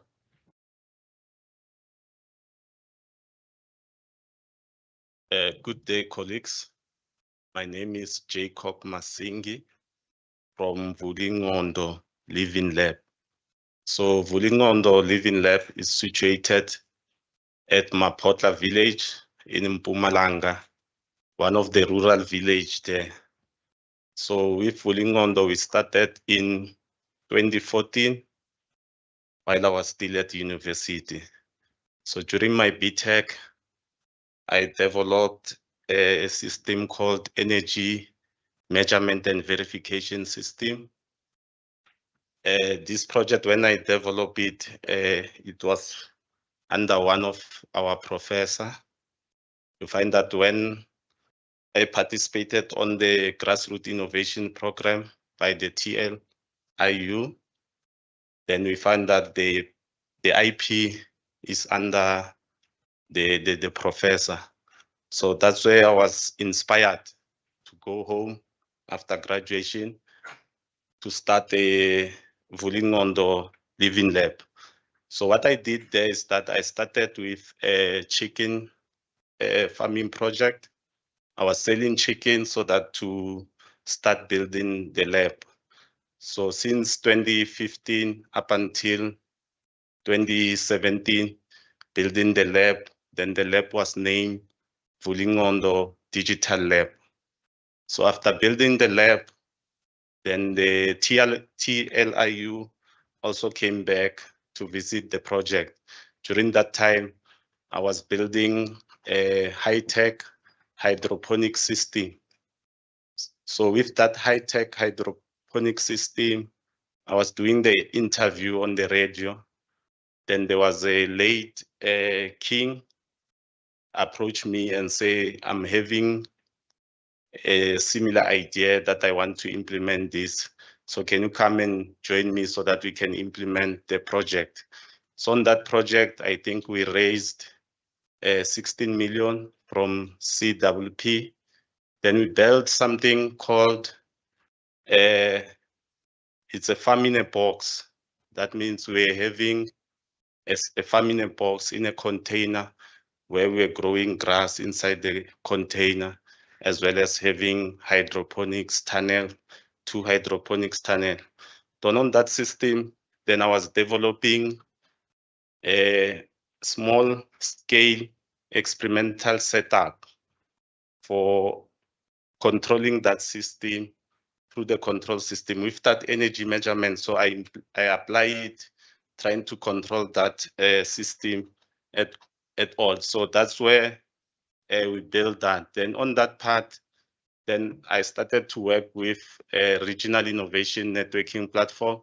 It's also under Department of Science and Technology.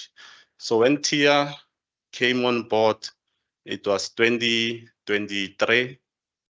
Then that's where they told us that we were lacking equipment, resources to say, how can we inspire more innovators?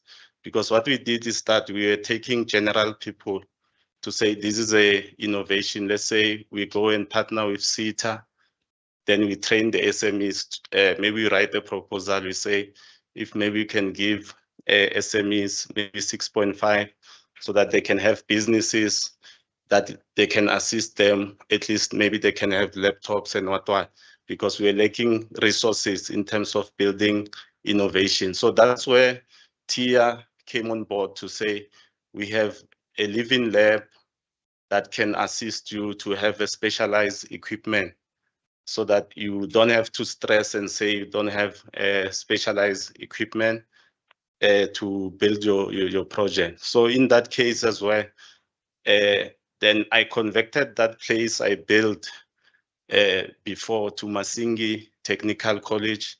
Then we got the accreditation from AgriSeta. So that place became the college. Then I went to build another lab. Then that's where we call it Vulingondo Living Lab now.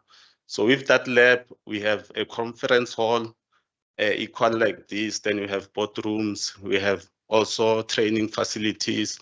Then we also have a farm at the back, but currently we are converting it because during the South African Innovation Week, I think we met with MIC TCTA. So after meeting with them, then we said we want to start a 4IR TVET college. Then now we are securing 1 hectare with a hall so that we are going to start building with that because the QCTO is gonna come now because they've approved our application. So they're gonna come and build. They're gonna come and give us the accreditation through Vulingondo Living Lab because already we have set up training facilities, equipment and resources.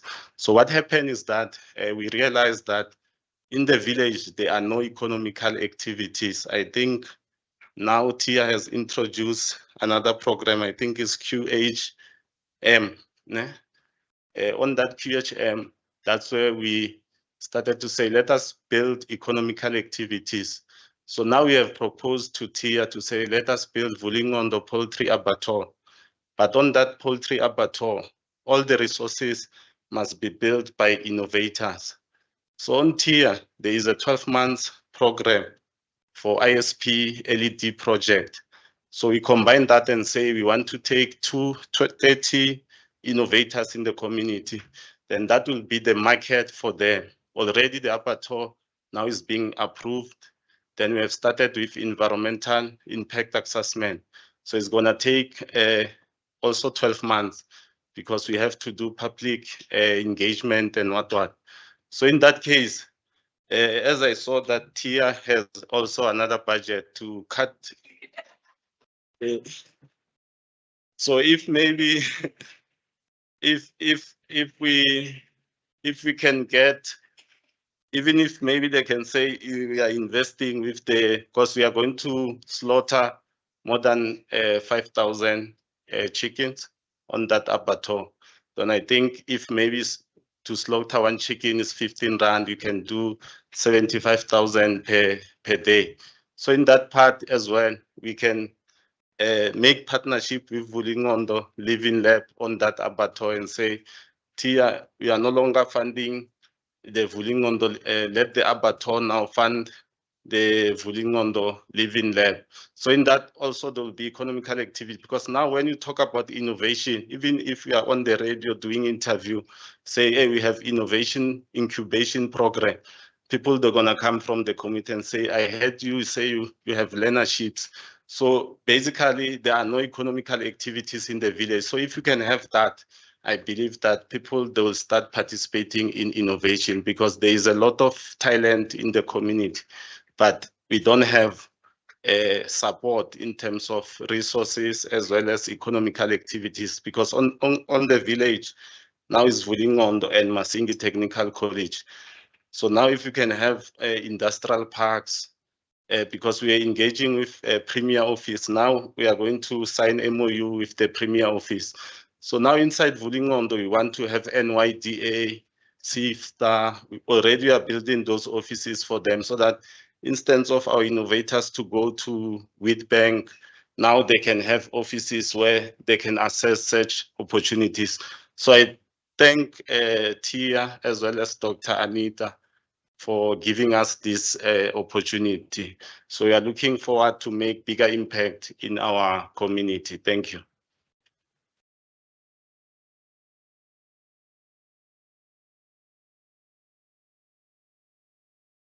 Talk about a man with a vision, right? He's got a compound, an innovation compound going on in Mpumalanga.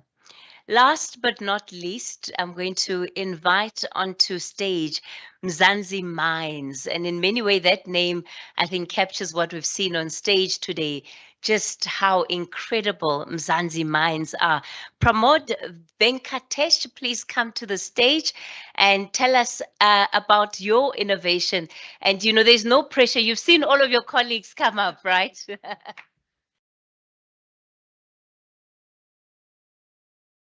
Thank you. Thank you, everyone. And no pressure on me because already the project was announced with big names and numbers. So I have a lot of expectations and people are looking at me.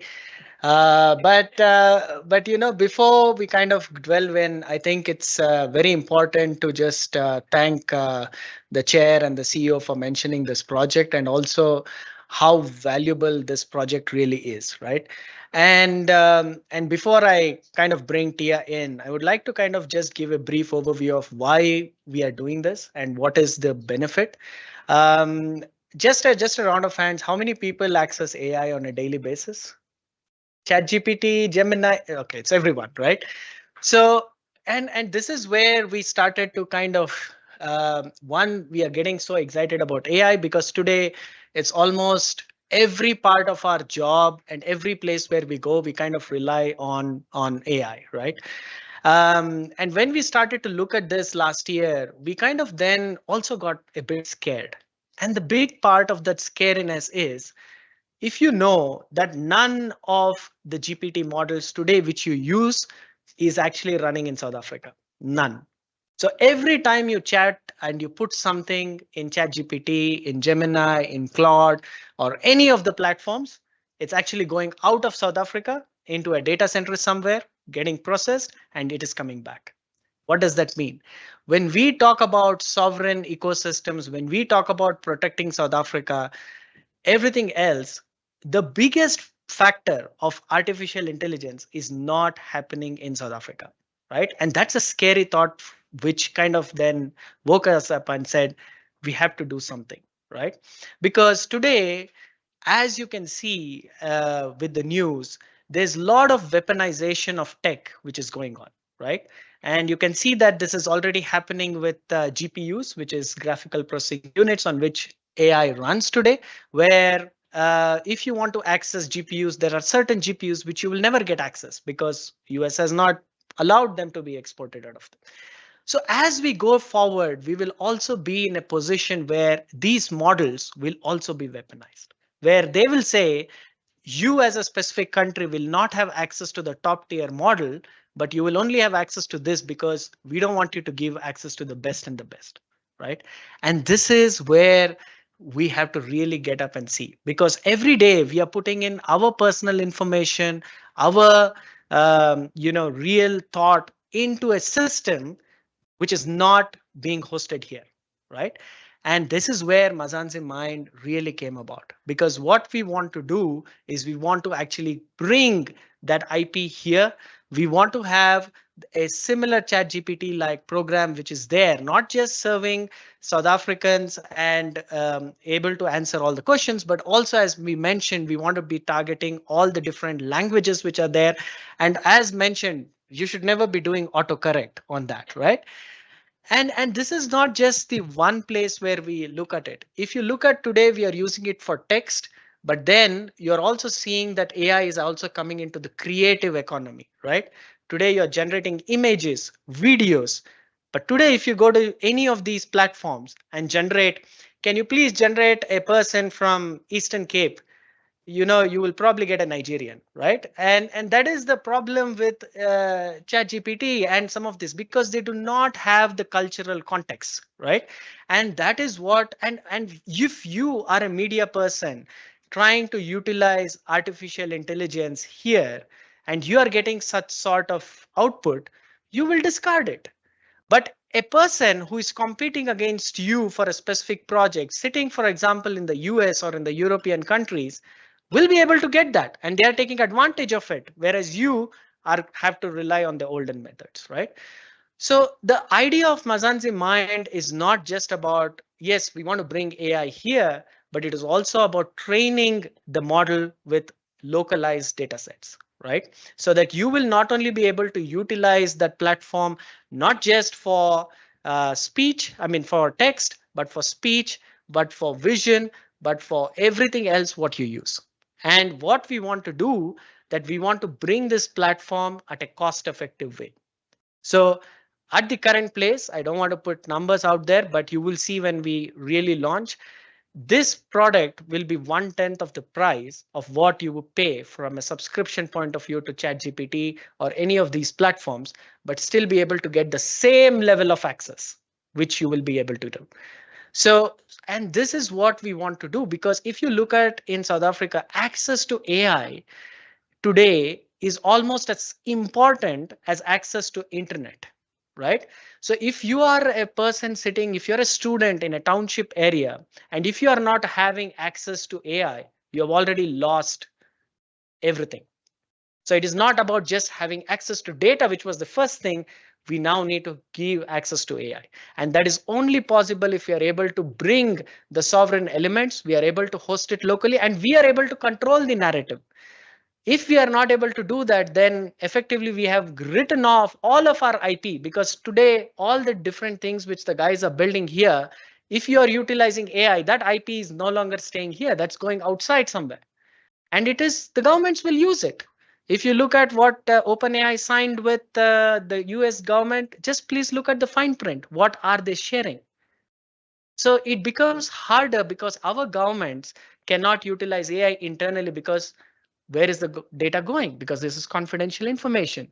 And even inside TIA, for example, there's a lot of confidential IP which you use, but we need to have. So the idea of Mazanzi Mind is twofold. One is to bring this into the consumer ecosystem where consumers are able to access AI at a fraction of a cost, right? And the second thing is also to bring it into the enterprise space where you have sovereignty as part, where you are able to now host Mazanzi Mind in your office. So there's an LLM specifically for TIA, which we can put in place.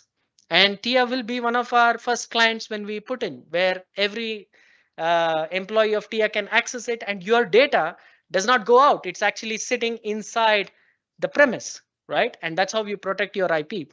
So that is effectively what Mazanzi Mind is all about. And what I would like to thank is, you know, sometimes as technologists, I'm sure everyone can relate. It's very hard to get this across because, you know, when you're accessing AI, you almost feel that, you know, why should somebody go and build? And you can see the valuations, what is happening in the US, and these numbers are mind boggling, right?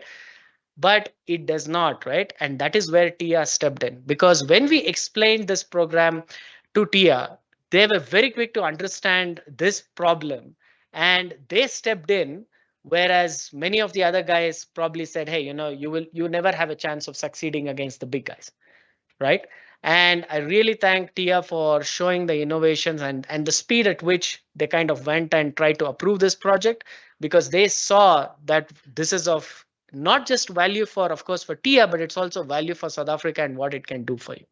So with that in mind, I don't want to bore you guys with a lot more things, but I really like to thank Tia for helping us with this, and also with the team which has been helping us and guiding us along this process. And I, you know, Mr. CEO, you were showing about, you know, TIA 2.0. Working with TIA, I think you already have the 2.0 operational. So really a big hand of applause for trying to promote this, and we hope we'll be successful.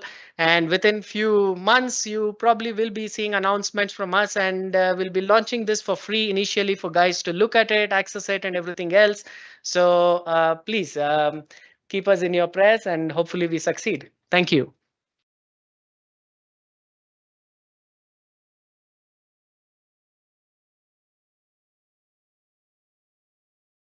Are you guys inspired by these stories? Are you sure? I can't be the only one feeling a sense of hope and optimism about the future. Just think about it. He was talking about Entropic, right? Entropic, they filed now in the US, leading to their listing. Do you know how much Entropic is valued at today? In US dollars? I'm in a room with the innovators. No, you can't answer. You can't answer the question. You look like, yeah, you and Pramod were sharing notes across the table. Nobody from that table can answer the question. How much is Entropic valued at? Who knows what Entropic is? Claude. Entropic is Claude. Yeah, in a room of innovators. Woo! I'm feeling nervous. Entropic today as it applies for this filing to be publicly listed is worth nearly 1 trillion US dollars. 1 trillion US dollars. That's a figure that should make all of us stop and think. Because whether or not you're using the technology, this is very much going to be the technology that drives the future. And South Africa needs to be able to protect its state and its stake rather, and its contribution to that data. We need to be owning our own data. And some of you are looking at me like, Kathy, what are you going on about? Like, girl, is it really that serious? It is. Trust me, it is. And I'm not even in the innovation space, and I know how serious it is. All right, ladies and gentlemen, we're going to be taking some questions from the floor. Our TIA executives are sitting down. I think it's okay for you to remain in your chairs. I've cleared that with the CEO. Can we get the roving microphone, please?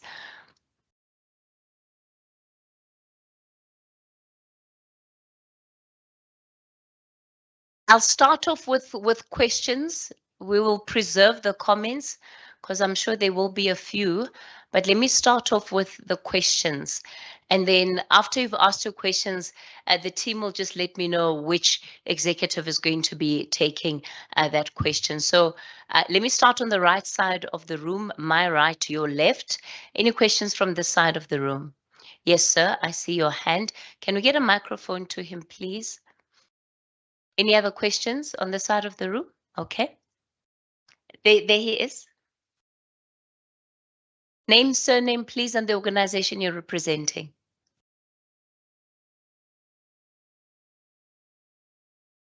My name is Kima Bele. I'm from Transform SA Platforms. So my question is directed to Dr. Mate. I'm just curious to find out how does the TIA 2.0 compare to its counterparts around the continent? So I'm asking this question because we always hear of Kenya and its M-Pesa, which means that they are leading in the financial services sector. Mm-hmm. So I'm curious to know, how do we compare with other countries? And secondly, what contribution is TIA making with regards to technology universal access? Thank you. All right, thank you for that question. Katlego, you also want to pose a question? You sure you don't want a one-on-one, Katlego? After, yes, of course. You must let the people know you're in the room. There we go. Katlego, over to you. Good afternoon. My name is Katlego Logodi from the SABC. Thank you very much for the presentation, really inspiring. I wanted to ask about the R&D fund that goes to the universities. You said there's about, okay, I'm being asked to go back a bit. My name is Katlego Logodi once again from the SABC. I was just interested in knowing more about the R&D fund. You said the CEO said there was about 1.3 billion rand that goes to institutions of higher learning and the likes. And it doesn't look like we've been getting the best out of those monies since we're not seeing some of those projects really get into commercialization. What is happening with this fund? Is this something that maybe you're looking at reworking? Because when you were touching on some of the institutions that you were going to support in terms of the 1.5 billion, I saw under it there was the University of Johannesburg, there was the Nelson Mandela University on fluorochemicals, climate change and the likes. How is this you adding more to the 1.3 billion rand that you said hasn't been used appropriately? And how do we ensure that there are timelines linked to some of these commitments where monies are concerned? The last one would be around road shows. There are people in the rural areas that may not even know that there is somewhat of a tier that exists here. 2.0, are you looking at going to the ground, doing things differently and making sure that the message is out there as much as it can? Because there are innovators, it's Youth Month, young people are unemployed, sitting at home with all of these ideas. How are you bringing yourself closer to these young people with innovations so that they can actually tap into this money that you've announced today? Thank you. All right, thank you for those questions. I'm going to pause it there give the CEO, he's got the microphone in his hand, an opportunity to respond. If there's anybody else, then you will show me, and then we'll take the next round of questions. Thank you, Kathy. Let me start by responding to Saki. The Tier 2.0, how do we compare with the rest of Africa? We have looked at Kenya, and Patrick, I'm not sure where is Patrick. Patrick is here. He can, by the way, I'm new at Tier, so I'll be referring to some of the executives, but it's very similar to what Kenya is doing, Saki, what we are proposing to do, the model of working with society, civil society organizations, academic institutions, as well as working with private sector. Kenya has got a national system of innovation very modeled along the same lines as South Africa, where all the parties are working together. They've got a similar entity. I think it's called, but Patrick will correct me, what is the name of that? And very similar to how TIA is structured, also a government-controlled entity. But I'll just ask Patrick to elaborate on that. TIA Universal Access maybe did not come out clearly. We have this grassroots innovation program. I mentioned that instead of working through universities and science councils, they established innovation systems. There are people that are outside the system that also we need to reach out to. So the grassroots innovation program, it's actually meant to address that. And I think Jacob, I'm not sure it's Jacob, we like his vision, so it talks to that.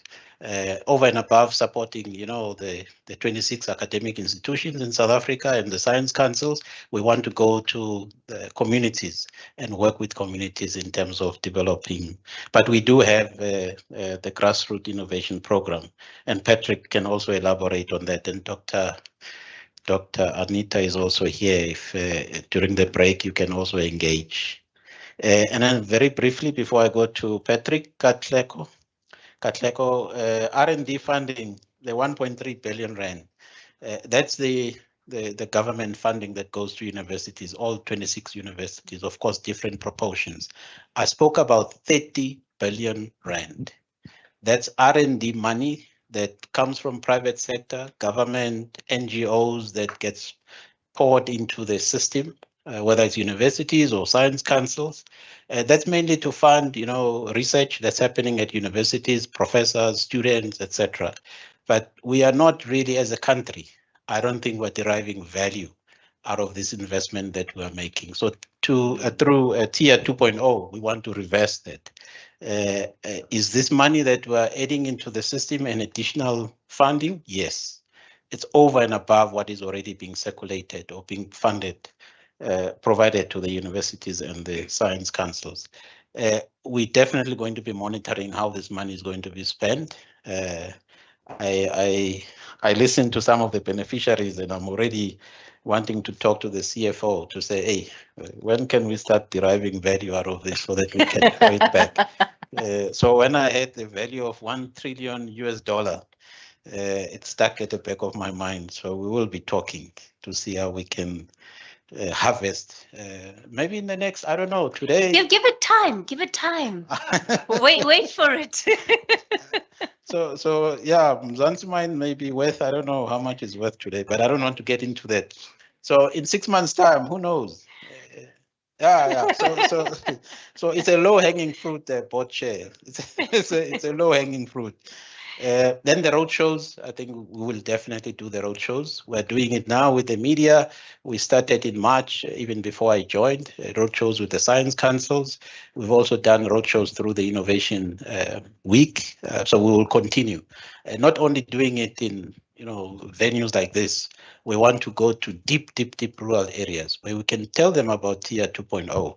Of course, we'll do it through our partnerships with Living Labs, or Jacob and others will participate in that. And where possible, we can even use local languages, because we go there, Peane, I'm not sure it's Peane, with our PhDs and whatever, and then we talk this very high language people don't understand. So we want to go to communities. So we will be coming to your village you'll help us. We'll speak Shivenda when we get there, so that we can communicate this message to ordinary people. I like the story of the kettles, you know, that to access the markets in Europe and the EU market and whatever, all what is required is quality control system that is credible and whatever. So we can roll this thing out throughout the country, and then we create an opportunity.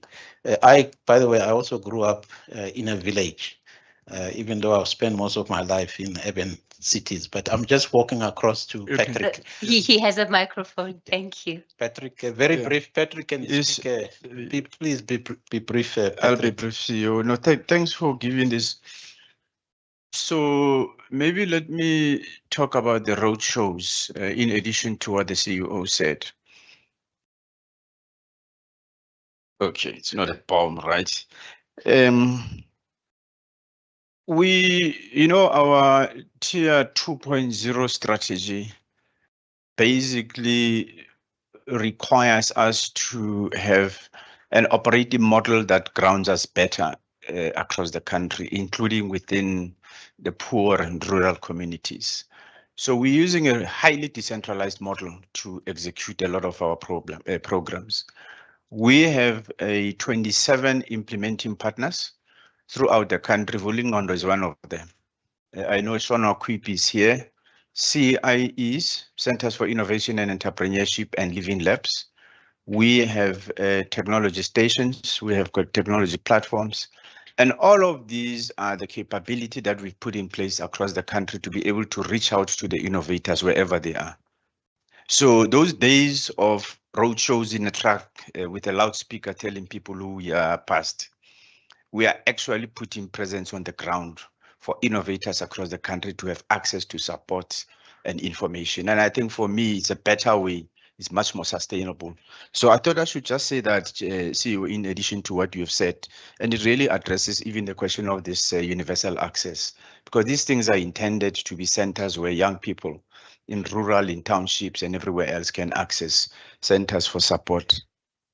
The Kenya question, the agency in Kenya equivalent to TIA is called Kenya Innovation Agency. Here's an interesting story about them. They came to TIA, the CEO of Kenya came to TIA 4 years ago. He was the only employee of Kenya when it started. So he came to TIA for benchmarking and learning how to establish an innovation agency. We spent 2 weeks with him, took him to Cape Town, to all of our centers. The good news is that he is a daring guy. In 2 years' time, he has established a very capable organization based on the learnings from TIA. So Kenya somehow is modeled, at least for now, around TIA 1.0.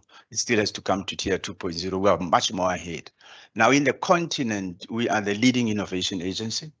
We have now established what we call an innovation agencies in Africa network, which brings together countries within the continent that have got a few semblances of a TIA-like institution to try and build the capability across the continent, but to also launch a Pan-African Innovation Fund where we can all pool resources.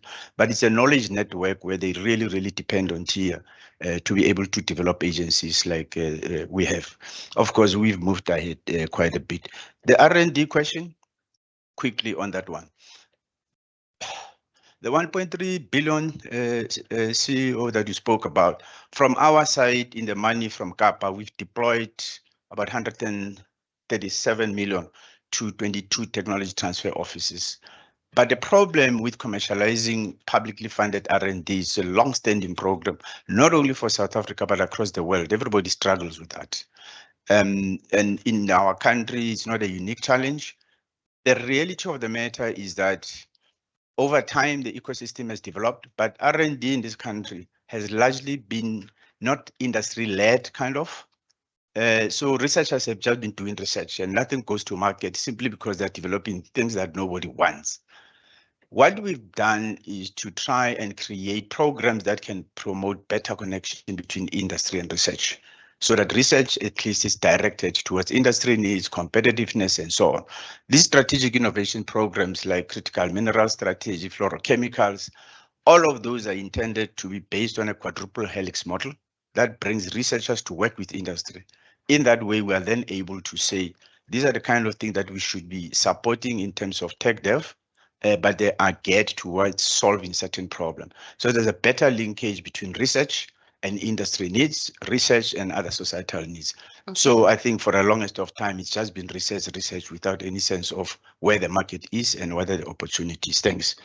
All right, thank you. Let me come to the right side of the room. My right, your left. Yes, ma'am.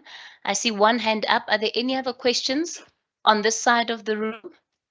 Show of hands. All right, just you, ma'am.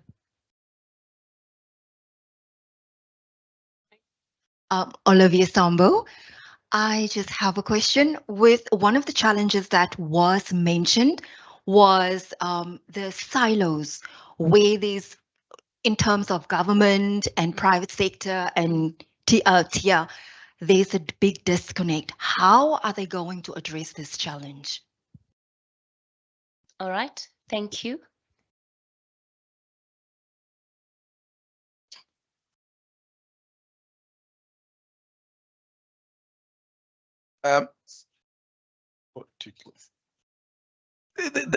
That's exactly the when I was speaking about the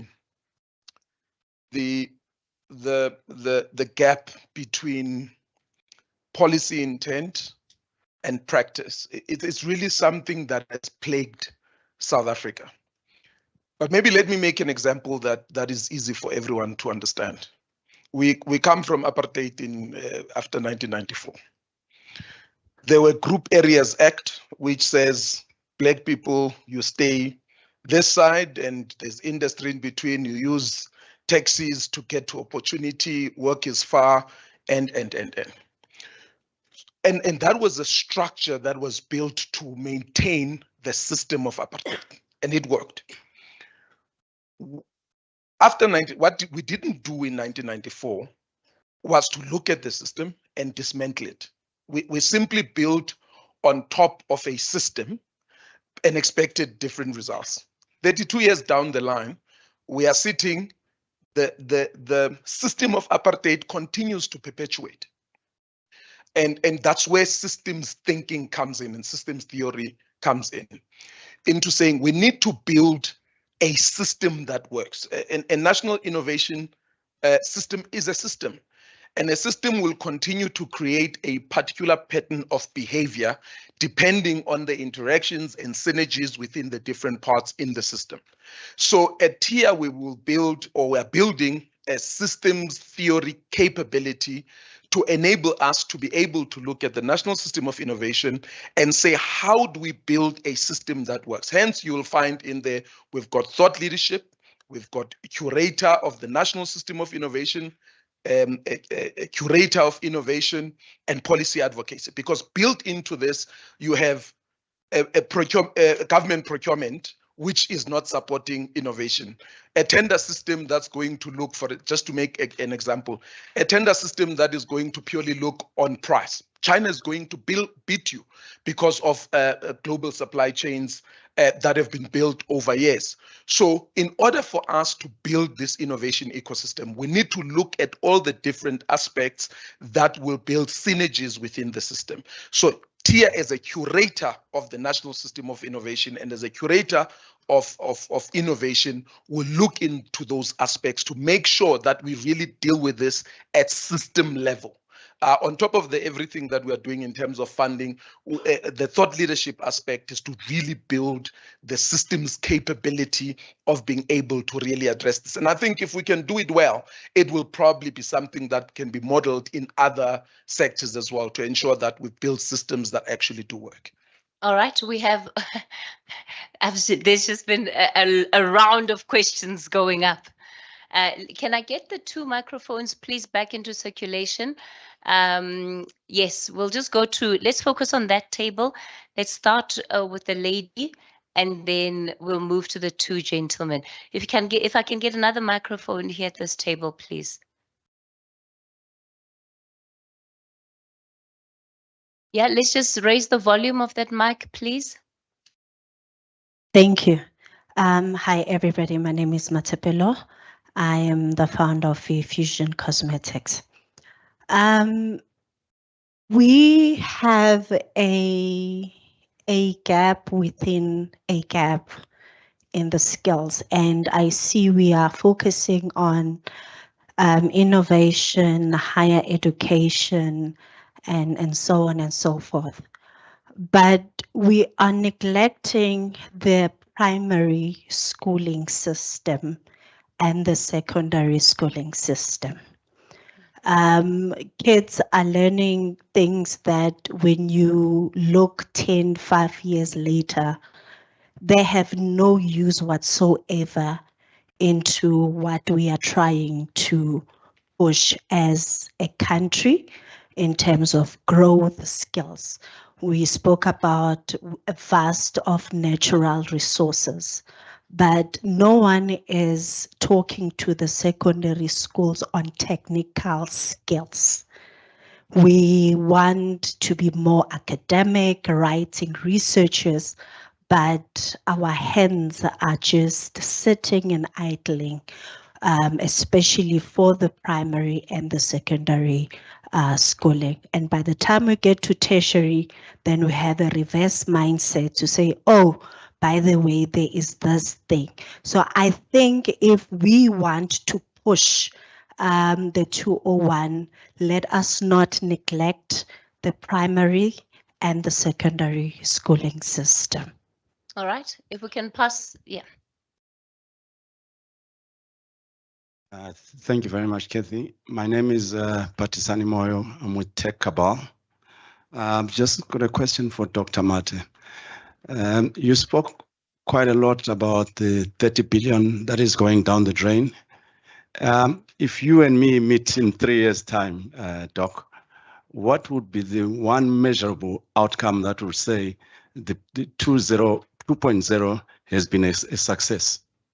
Okay, just pass the microphone across the table. Yeah.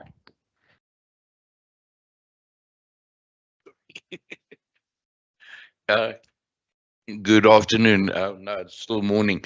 Kim from Defence Web. I hear what you're saying and I appreciate it. I believe that there are eminently laudable aims behind this NIA thing. I just want to bring it down to a more manageable level. I write for a publication called Defence Web, Defence and Security. How amenable would TIA be to input from people like the Institute of Maritime Technology, to the CSR's Research Institute and so on, in terms of national security assets? Thank you. Okay. Did I see hands on this side? Okay, they were imagined hands. You can bring, Dr. Mate, do you have a microphone? Oh. Yeah, there is one on the table. There you go.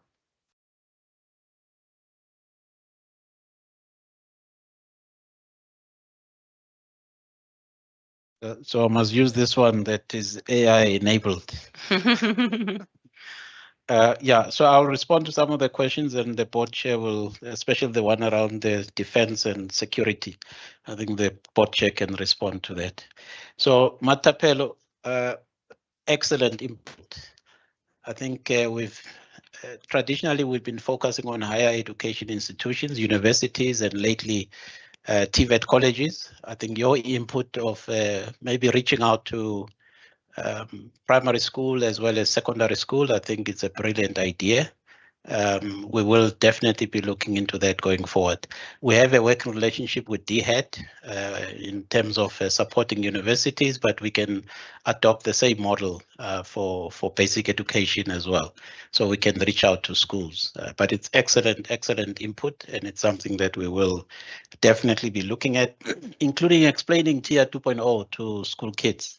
We will reach out to the school kids and explain, because if we don't catch them at that age, by the time they reach matric, it's too late.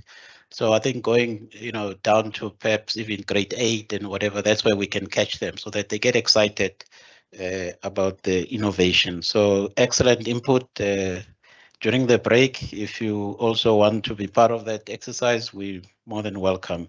So we can share, exchange contact details. Patisani, in 3 years' time, I'll still be a tier, by the way. So I'm not about to go anywhere. So for me, if we can replicate the success stories of Kappa in 3 years' time. And I spoke about we need to be looking at all these investments that we have made and projects that we have supported over the years. There may well be other low-hanging fruits. So we need to be harvesting those low-hanging fruits. Maybe it's not as big as 1.2 billion rand that we have received from Kappa investment, but certainly we will be looking into that so that we can recreate some of the success stories that we have spoken about. We also have targets that the board has put in place, supported by our minister in terms of what we need to achieve, how many technologies must be commercialized in the next 5 years. So success to me will be how far we are towards achieving those targets. But most importantly, the board chair spoke about the challenges that the country is faced with. Economic growth. We are currently at about 1.2% economic growth. We want to grow at 3%.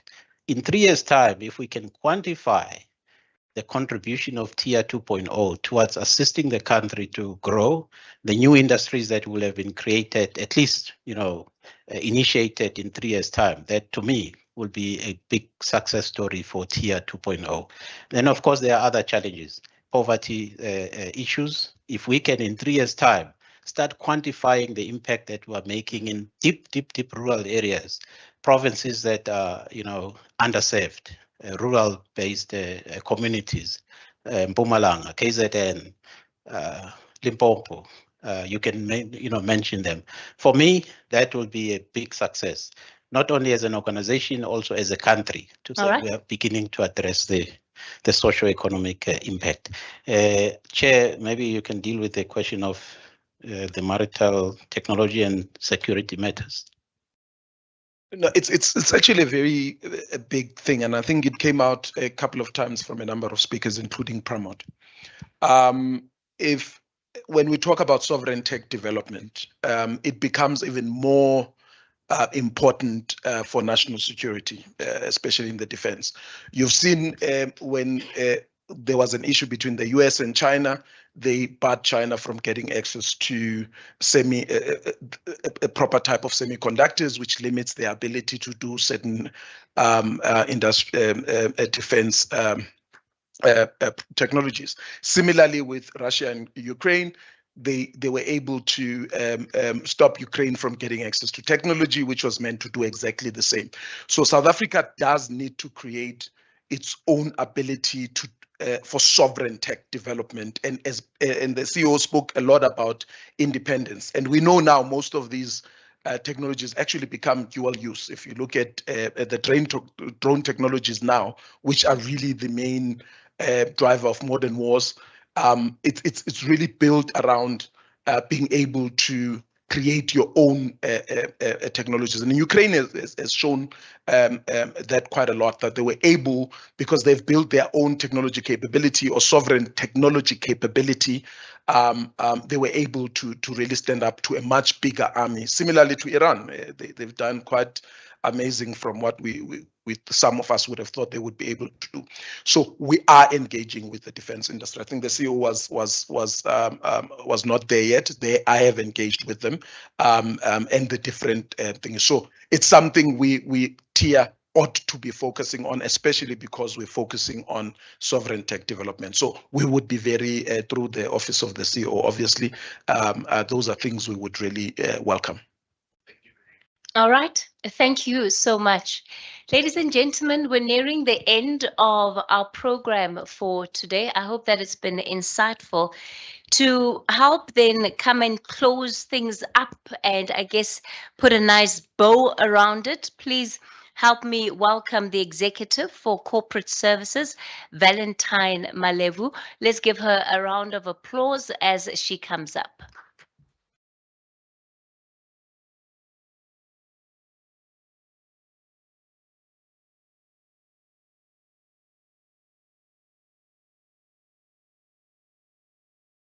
Program Director, members of the board who are here and those that are joining us online, Chief Executive Officer, executive leaders of Tier, distinguished guests, members of the media, partners, stakeholders, innovators, and beneficiaries, good afternoon. As we come to the close of today's media brunch and strategic engagement, I would like to sincerely thank everyone who has taken the time to come and join us to contribute meaningfully to today's discussions. On behalf of the board, the executive team, and the entire TIA family, it has been a privilege to host this important engagement and to connect with individuals and organizations who continue to shape the conversations around innovation, technology, and economic development in South Africa. Today's engagement has reaffirmed the critical role of collaboration in building a thriving ecosystem. The conversations that have been held, the insights that have been shared, and the relationships that have been strengthened today, they reflect our collective commitment to advancing innovation that delivers meaningful impact for our South Africans. At TIA, we recognize that innovation is not only about technology and commercialization, but it's also about people. It's about partnership, it's about purpose. It is about creating opportunities, solving societal challenges, and contributing meaningfully to South Africa's economic growth and competitiveness. We also acknowledge the role that the media plays in telling these stories. Through your platforms and continued engagement support, innovation is made visible, accessible, and relevant to the broader public. So thank you. Your contribution in amplifying the work that we do in the innovation space is truly remarkable and appreciated. As you leave here today, we have only one request. Please do partner with us in telling South Africa's innovation stories. Behind every startup, there is, behind every commercialized technology, every innovative solution, there is a story of human resilience and possibility. These are the stories that deserve to be told.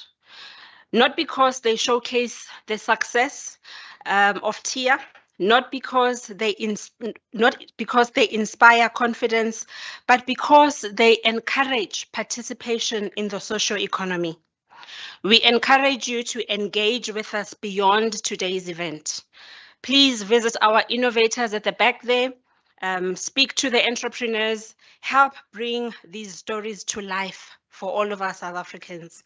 Together, we can ensure that innovation is not viewed as a niche conversation, but it is a national imperative.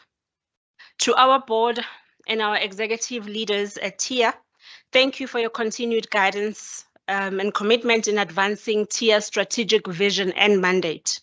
To our stakeholders and partners, thank you for continued support. It is through partnerships like these that we are able to strengthen the innovation landscape and unlock new opportunities for growth and development. Please also allow me to extend my appreciation to my marketing team and everyone else who has contributed in ensuring that today's coordination and execution of this day is a success. Ladies and gentlemen, as we conclude today's program, we look forward to continued engagement, strong partnerships, and a shared vision for a more innovative and inclusive South Africa. Thank you very much.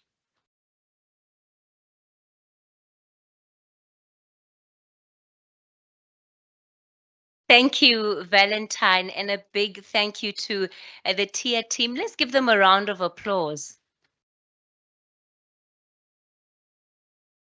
Thank you so much for hosting all of us here today.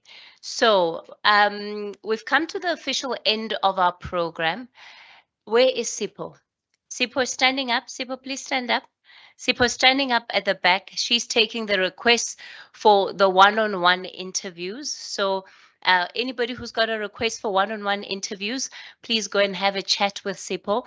To some of our innovators, especially those that were on stage, some of the media colleagues that are here may want to also speak with you to talk about your businesses and the innovations. Please Don't be nervous. They're not there to interrogate you.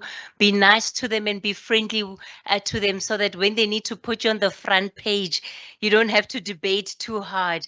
Because I think that that's really where the innovations and businesses that have been showcased here today are going. There's nowhere else but the top for these individuals and these businesses.